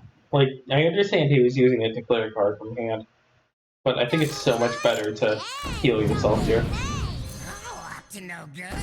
True, yeah. Gaining 5 health may have just been the better line, but it does make the board a little bit easier to deal with on the next turn. In the meantime, taking a lot of damage, and you're going to need to find a way out right now with this Mount Seller. He can only play 2 spells with the Mount Seller? It's possible, though, that Fungal Fortunes, if he chooses to go Mount Seller, Innervate Fungal, will find more spells that are playable, such as the Iron Barks. Yeah. What? There's 2 Iron Barks, second Moonfire. I think that's it that would be playable. Or second Innervate as well. I supply only the finest creatures. Yeah, I think he needs to go for the Fungal here. And also hoping for a Taunt or Rush Beast. Doesn't find one yet. Still doesn't find one. Oh, the Iron He does Bark. get the Iron Bark. Unfortunately for him, discards an Emerald Explorer and is just going to have to taunt up this Mount Seller. And unfortunately for him, Sage has pulling a flick. That's going to be lethal. Rogue pulling the very, very big upset over the Druid. And just showing the power of the questing adventurer, that Edwin Jr. charging up big, forcing Leumer to play things he didn't want to play, and Sage powers his way to a victory in a very unfavorable matchup, which is often the key in hero matches. Sage's Rogue really coming through, and now has picked up 2 straight wins. We're getting right back into it. Let me see the Right Rogue back mirror. into it. Yeah, this is going to be Rogue versus Rogue, and if Sage loses this, he's got a Demon Hunter remaining, which is technically a bit unfavored into this specific Rogue. Yeah. So this is a very pivotal match here between these players. I mean, We've already seen one crazy Rogue mirror. like, at the end of the day, it's a bit unfavored, but I wouldn't say it's not unwinnable by any stretch. Oh, right. It's about as close to 50-50 as you can get. Yeah. Midsummer Festival. Happy Midsummer Festival. Oh my god, Leumer with the double Sage Home in the and 2 stealth minions. I don't think you can ask for a better hand. Yeah, definitely an excellent start for Leumer. Sage does have some board presence right now, and an irritating minion to deal with in the Temple Berserker. Does Leumer just coin a Sage right now with the Sage to follow? Pretty solid setup. Looks like he wants to do it. Do you find it interesting that Sage was actually talking about whether you play the Pharaoh Cat or the Spy Mistress on one? He opted for the Pharaoh Cat and got the 2-drop Reborn that he was discussing in the previous series. Yeah. Go figure.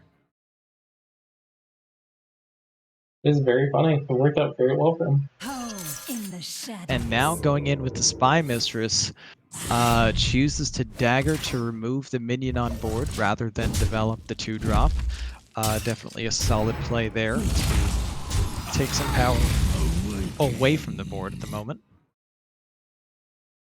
Also technically preventing the Shadow Step play a 1-mana Sage play that Leumer could have chosen to do.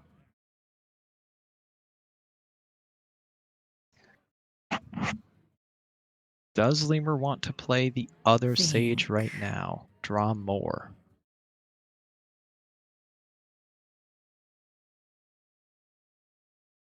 I think it's too good not to. Leumer's deciding against it here. Gonna go with Praise. Are we seeing a Shoot dagger? Lackey. Oh, well, the Shoot Lackey is a very good pickup. Still gonna see the dagger, though. Leaving the minion stealthed. And honestly, a very reasonable play. You still have the Sage set up. You have the ability to questing and start charging that up as well.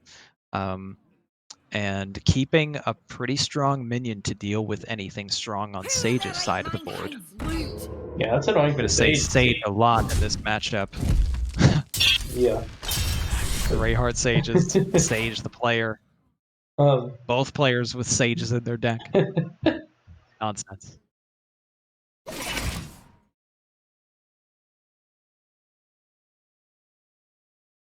Okay, decisions. Not gonna play the questing, it looks like. Just gonna draw some more.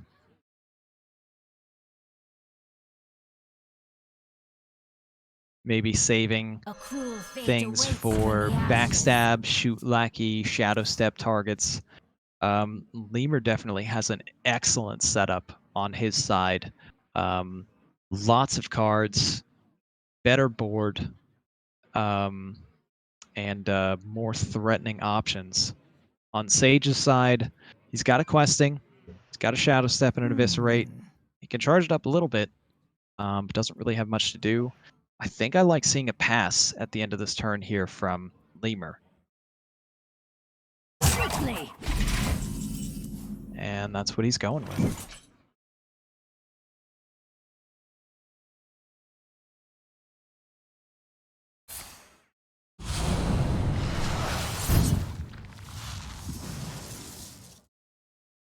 Alright, and Seal Fate from Sage here. Picks up a Spell Lackey. Definitely what he wants to see out of those options. No Witchies. I guess that only happens to Donde. Or you, depending. True. Yeah, that has happened for me quite a bit as well. Prep, Sap, Candle Breath. Maybe Sap would be the best option here. Not a main deck card in this list, but very strong against things like Questing and Edwin. And yeah, Sage wants to take that Sap. Yeah, I think that was the right choice there between those cards. It felt like, you know, Prep would have been one of those cards you wanted to really use your Questing Adventure and go off with it, but I think that would have been greedy. Right, and the hand size a little bit too small to try to go with that greed option. I like the cold war that's going on here. Who's gonna unstealth their 3/1 first? Right. Yeah, they're just hanging out in stealth, chilling in the shadows. This to me looks like it should be the Questing Adventurer turn from Leumer. But no, he disagrees. He's not going to play that Questing first.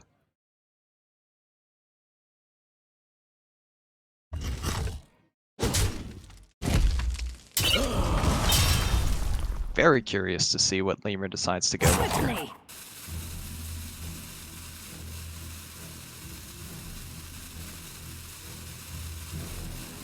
Running out of time. If you wanted to do a questing turn, you probably wanted to do it sooner than now.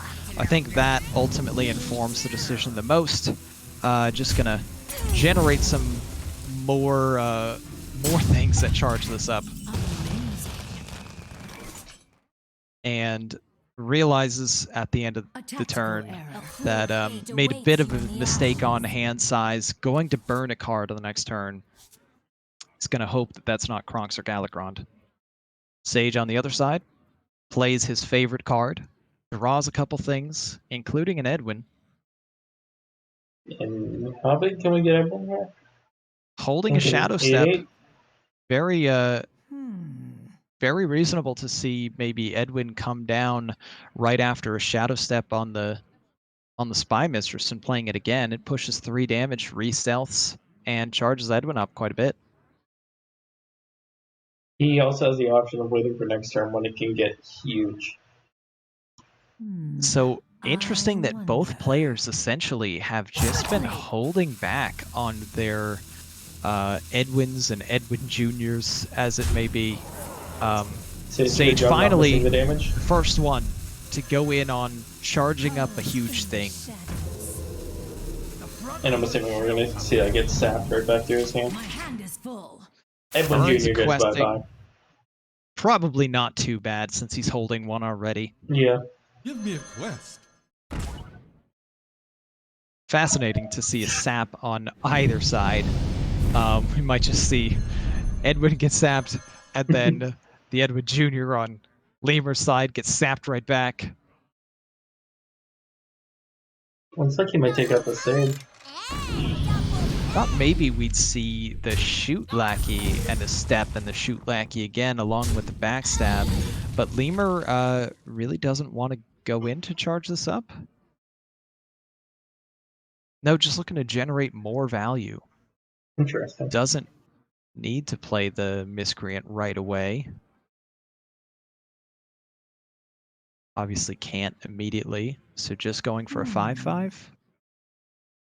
Right now, this this questing would die on board to the Stealth Minion and the Dagger Swing. So at the very least, going to choose to make it a 5/5, so it requires a card in Sage's hand to kill it. Which, of course, Sage has in abundance. Give me a quest. And we can see a questing and an Edwin here. Doesn't want to do both of those, just gonna sap.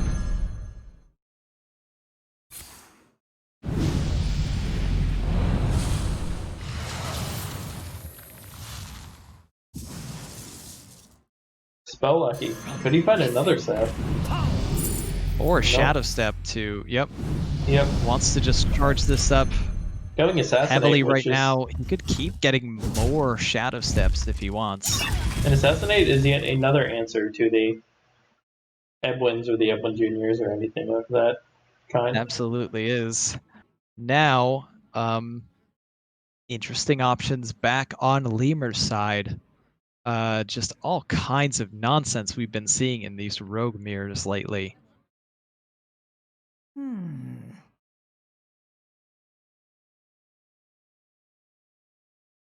Has the option to just questing, Seal Fate, Shoot Lackey, Step, Shoot Lackey. Could even use the Backstab instead, so that he has more mana to work with to really charge up the questing with something like an Evil Miscreant. Looks like that's the decision. I would really like to see this Backstab get played.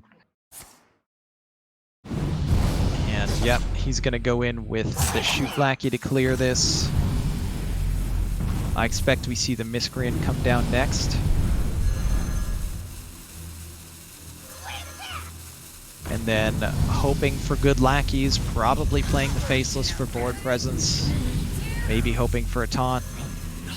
Gotta go fast. Yep. Another sap. Another sap. Oh, wow. That was an excellent turn for Leumer. Oh, what? Also, a Prime could be useful, even though, you know, there are no demons that have been played that I've seen. It's still just another card that has decent stats when you play it if the game goes late. Yeah, Yeah, just a big body, essentially. Yeah, that's going to be very good if you get it for 0 mana. And one of the many ways you have to do that. Sage first will likely look for a way to kill this questing, unless he just won't rip the Assassinate right now. He may choose to lead with the Ethereal Lackey as a 0 because he can get the Edwin on.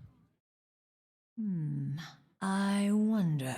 The Spell Lackey also enables him to not necessarily have to use the Assassinate if he wants to Viscerate instead. He would just need to find 1 more damage to not have to tank 9.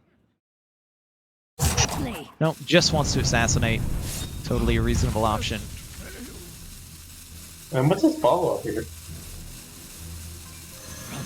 So, unfortunately, probably should have ordered that differently. It doesn't look like it really makes that big of a difference. That fan is very nice. And Fan really helps deal with this board. And look at this Spy Mistress just hanging out in the shadows for seemingly all game.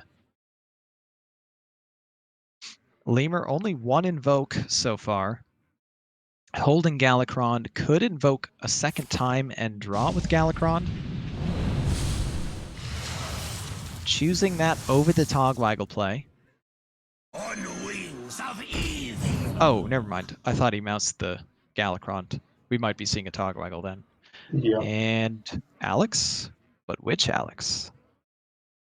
Nope. No Alex. Fair enough. Evasive Feywing is a very good card against Rogue specifically due to the targeted spells I feel like that Rogue was a can do. big virtual middle finger to you wrong. How many invokes are we at? We are at 2 invokes. Yeah, Sage has 2 and 2 Leumer on has both sides. 2 right back. Sage now holding his Edwin, who's already been sapped once, and picking up an Edwin Jr. as well.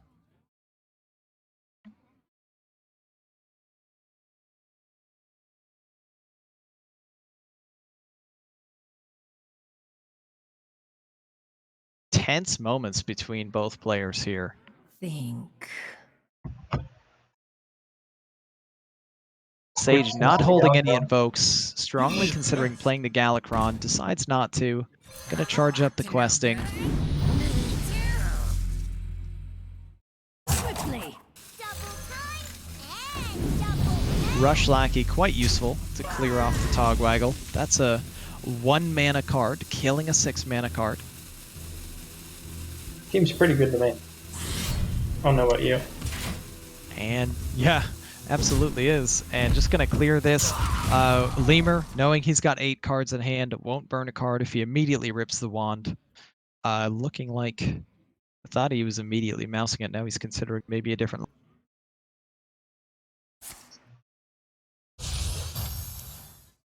0 mana Eviscerate deals with the 4/4 quite well. Bronx. Oh boy. 0 mana Kronks with Galakron in hand. Very good.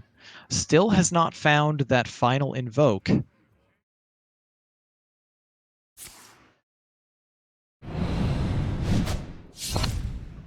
Gonna kill Edwin Jr.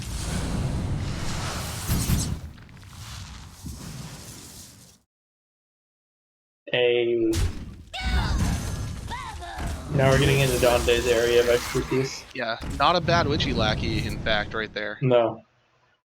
Swiftly. Yeah, quite good when you're getting low on health.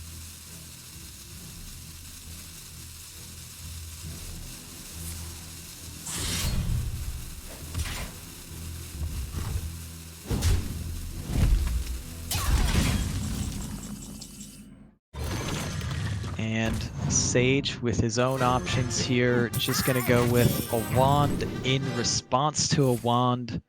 We'll see if Sage can pick up the final 2 invokes for Sage his gets the Galakron Sage to complete. Oh, those were pretty poor draws. Yeah, definitely not what he wanted to see. It's gonna say At this 4 point, mana the in total. Greyheart Sage doesn't really draw anything anyway. If we look at cards in deck, Leumer has 9, Sage has 10. So they're pretty even on the fatigue count. Yeah, and at this point, you may not even want to fully invoke your Galakron for the weapon and the discounts. There's not much left for either player that they even are looking to discount. Might just be best to play the Galakron for draw 2 so that you don't fall behind in fatigue. Leumer leading with clears. Offends me.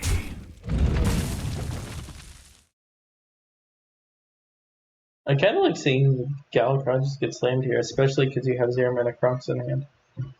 True.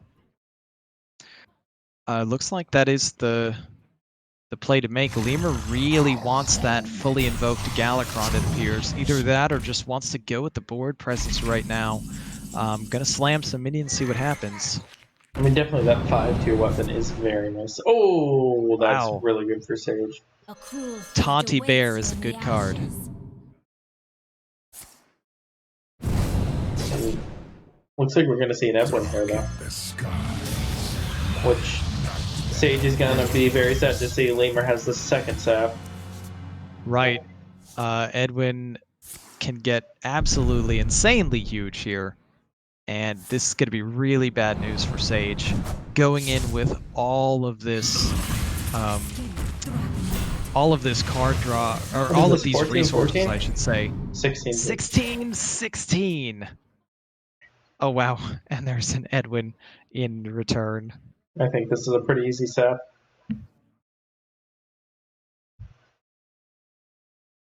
Probably see the Galakrond here too. I'd be surprised if we didn't see Sap, but Galakrond makes sense to draw 2.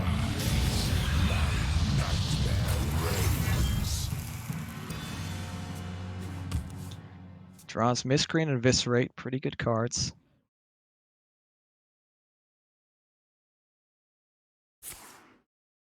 Send Edwin right on back into hand. Sage is startled.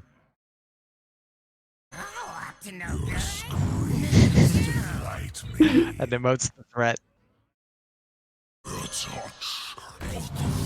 And yeah, Leumer just wants to mass buff everything right now. I think that's a pretty solid decision here. Sage doesn't have great ways to deal with this. Other than, of course, Kronk's doing 5 damage to the entire board, which he is holding in hand. That's gonna even leave up, what, 16? Right, it still leaves up quite a bit because Kronk's and the Feywing are gonna survive that full damage And as the well as the Miscreant. Sage does have a way to possibly deal with that a little bit if he eviscerates the Kartut first so that he can hit in with the Pharaoh Cat. Looks like that's the plan, so he's going to leave up 9. Seems a little bit better than 16. I think I would have liked to see a Praise Galakrond come down possibly first, just to see if you can find something.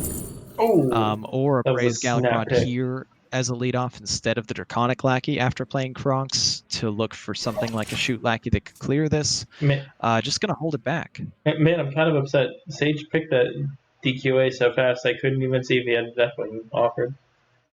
Yeah, I actually didn't even know what was offered other than Dragon Queen, but obviously 6 cards in deck.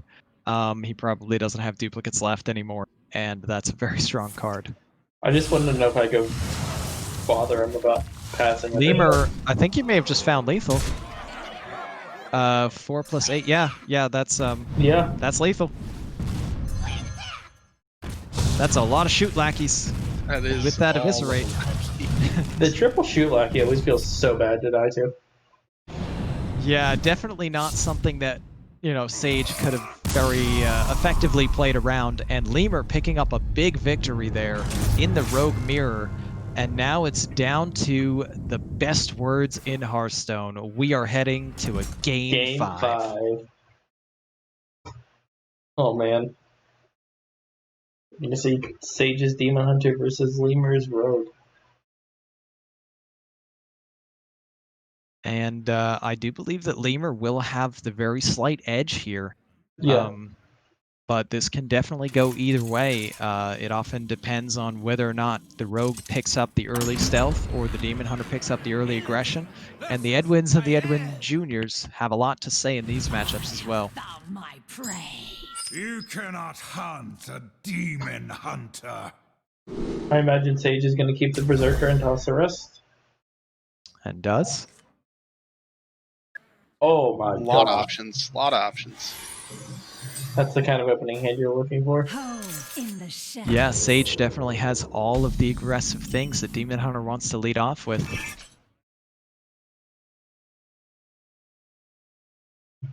Three one is a really good answer to one of them, though. He also has the backstab in hand. So Lemur's going to be able to hold off for a minute here.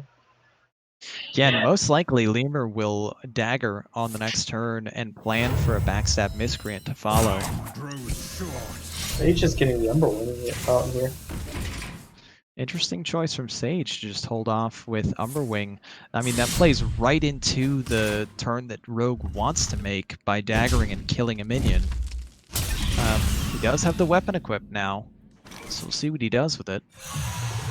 They Get a just Battle double Fiend and one-drop? Battle Mage. Fires of vengeance burn bright. And we can see Leumer has an answer to the entire board. Plus, he's gonna get the miscreant online. Ooh, or does he want to start pumping up the Edwin Jr.? I think he's gonna go miscreant. Probably too risky to try to go in with the questing right there, Yeah. given that just the Twin Slice deals with it pretty effectively. I agree. And yeah, Leumer trading away and wrecking the board. Sage now has the option of a 4/2 Divine Shield taunt, a 5/2 Divine Shield minion along with the 2/1. I feel like Most the taunt likely is going to better. play both of these cards. That's an upgrade. Probably. Definitely the taunt makes sense. And Leumer might just sap here. Yeah. I think that's a very reasonable taunt. I wonder if we see a dagger again to save the lackeys for questing.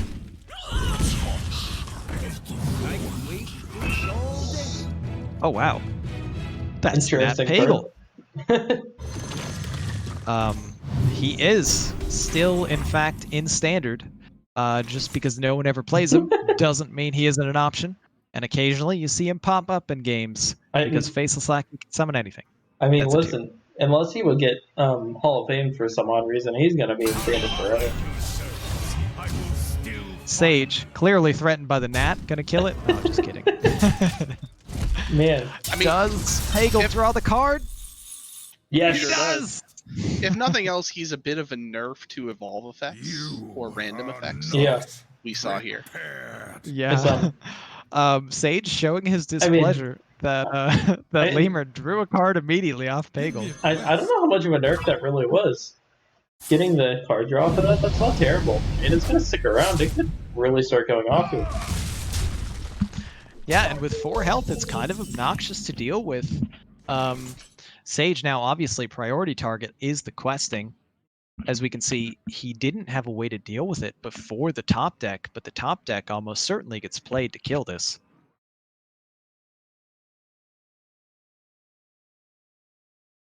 But even so, Sage appears to be falling behind.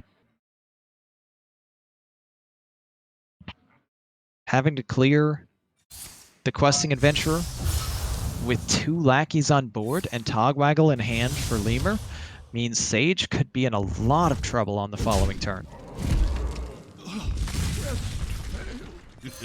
It's time for a little blood. And almost certainly going to be a Togwaggle right here.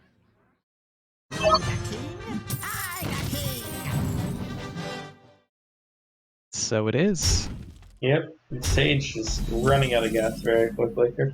Satyr is a pretty decent top deck. Yeah, and Sage just going to get the Satyr down. Maybe the Bone Chewer Brawler as well.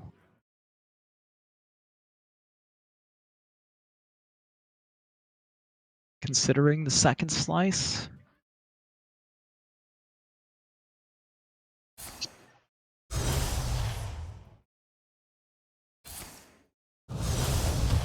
Alright, just going to deal with the most power right away, clear up that Togwaggle. And now it just comes down to what the wand pulls. Wow, Nat Pagel on fire with the card draw. What an angler, this guy. Oh wow, that's a 0 mana Edwin. I think that might blow this game completely out of the water if Leumer chooses to play it right now. I don't see why you wouldn't. And with the ability to Shadow Step a Titanic Lackey too. Drawing Especially a when you've Galakrond, already drawing seen the cane. another Shadow Step. Oh my god. Oh wow. I think this is looking very good for Leumer. Surprised to see the Greyheart Sage be the one Shadow Stepped. I guess he's looking for another one. There she Found is. it. Already had one. Still Shadow. Okay, just going with max card draw here. to have tons of resources after spending resources to charge up Edwin makes sense, and that's a 16-16. This is game over. Skull time. Sage plays the Skull in desperation, but there are no cards in Sage's deck that are going to be pulled from Skull. That's going to do it. Unless he's running the silence. Yeah, Consume Magic, which I know Sage well enough to know that that's not in his deck, so I mean, there you have it. The only thing would have been the Shadow Weaver, the Frozen Shadow Weaver to buy him another turn. Leumer takes it in 5, and that closes out Sage's season at 1-9. Lemur's prediction comes true. Sage is going to be the one taking the bath here, and we'll see if hopefully we can get Leumer in for an interview. Yeah. Do you have them on your list or on Discord or something? I do not. I can try to reach out to them through the Hearthstone client. Okay, sounds good. That was a really good series.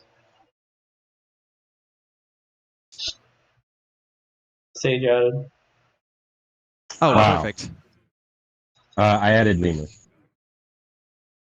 All right, so we'll see if Leumer can join us. Hey, welcome, Leumer. Congratulations on your win.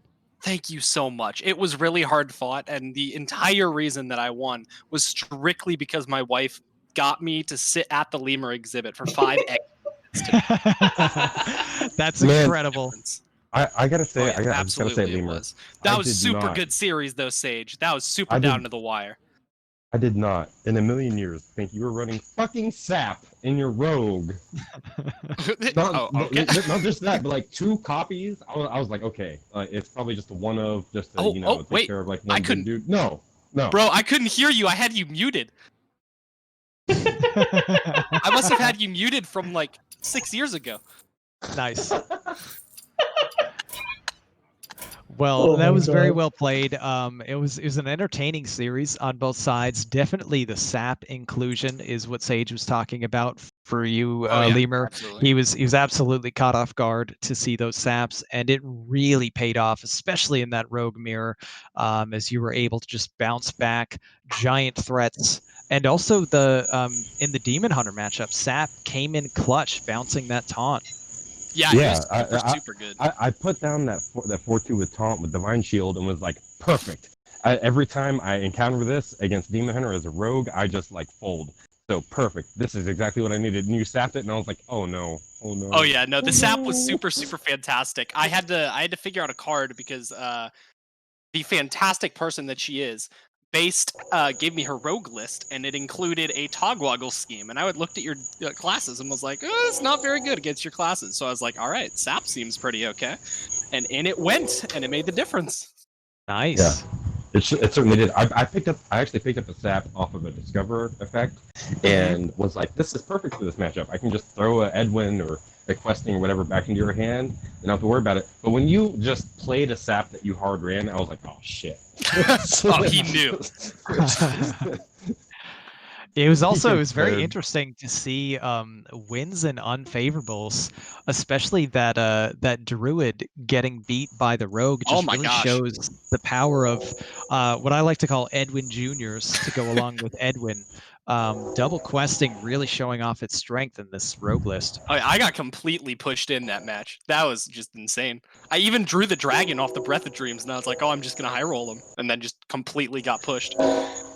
Yeah, right, we were surprised by that, but it didn't even matter. I was definitely considering that, hey, there's the hype train.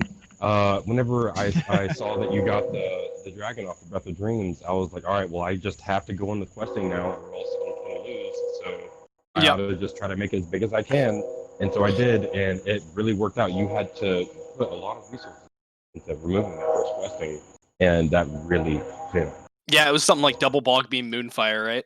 Yeah, whenever you finally win it with Mount Seller, I was just like, no taunt, no taunt, no taunt. I was so excited that I drew the Iron Bark off the Fungal Fortunes, because I was like, this is basically my only chance. And then you flicked it, and I was like, well, okay. Right. Yeah. That Rogue mirror, though, was definitely one of the most entertaining. It was fascinating to see both of you holding back consistently on charging up your big power cards, the Edwins and Edwins Jr., and then winding up Leumer with the triple lackey kill. Oh my was gosh, just yeah. spectacular fireworks to end that one. I was like, all right, I have to go for it, right? I have to tap first just in case it happens. Because I was planning out the turn in my mind, and I was like, well, I can just do this first, and if it happens, it happens, and I win the game. And it happened. It was great. Whenever you started like playing the kobolds and shadow stepping them, I was like, no, I'm not dead, am I? And then you got me down to like 3, and I was like, you just got an eviscerate, and you eviscerate. I was like, God damn it, man! Oh, this game has been so intense, and it comes down to just getting me to 9, and you just kill me from there. Oh, come on, man. Yeah, that game was one of the better rogue games I've played in a very long time. That is for sure. It's like I said in chat earlier. Rogue mirrors Elegiggle. Nice. Every time. During the match, we're just playing dodgeball because we both had the spy mistresses on the board that we refused to attack with because I was thinking, if I attack with it, then it just dies to backstab, dies to a punch from a 0 power, dies to anything. So why would I ever attack with it? And I just waited for you to put something on the board that I attack into, and you were doing the same thing. And it's like, well, we both know how to play this matchup, so I guess this is how it's going to go. Just sit and wait. Yeah. Speaking of which, I can wait and fish all day is the entire reason that I won that last match. Oh my God.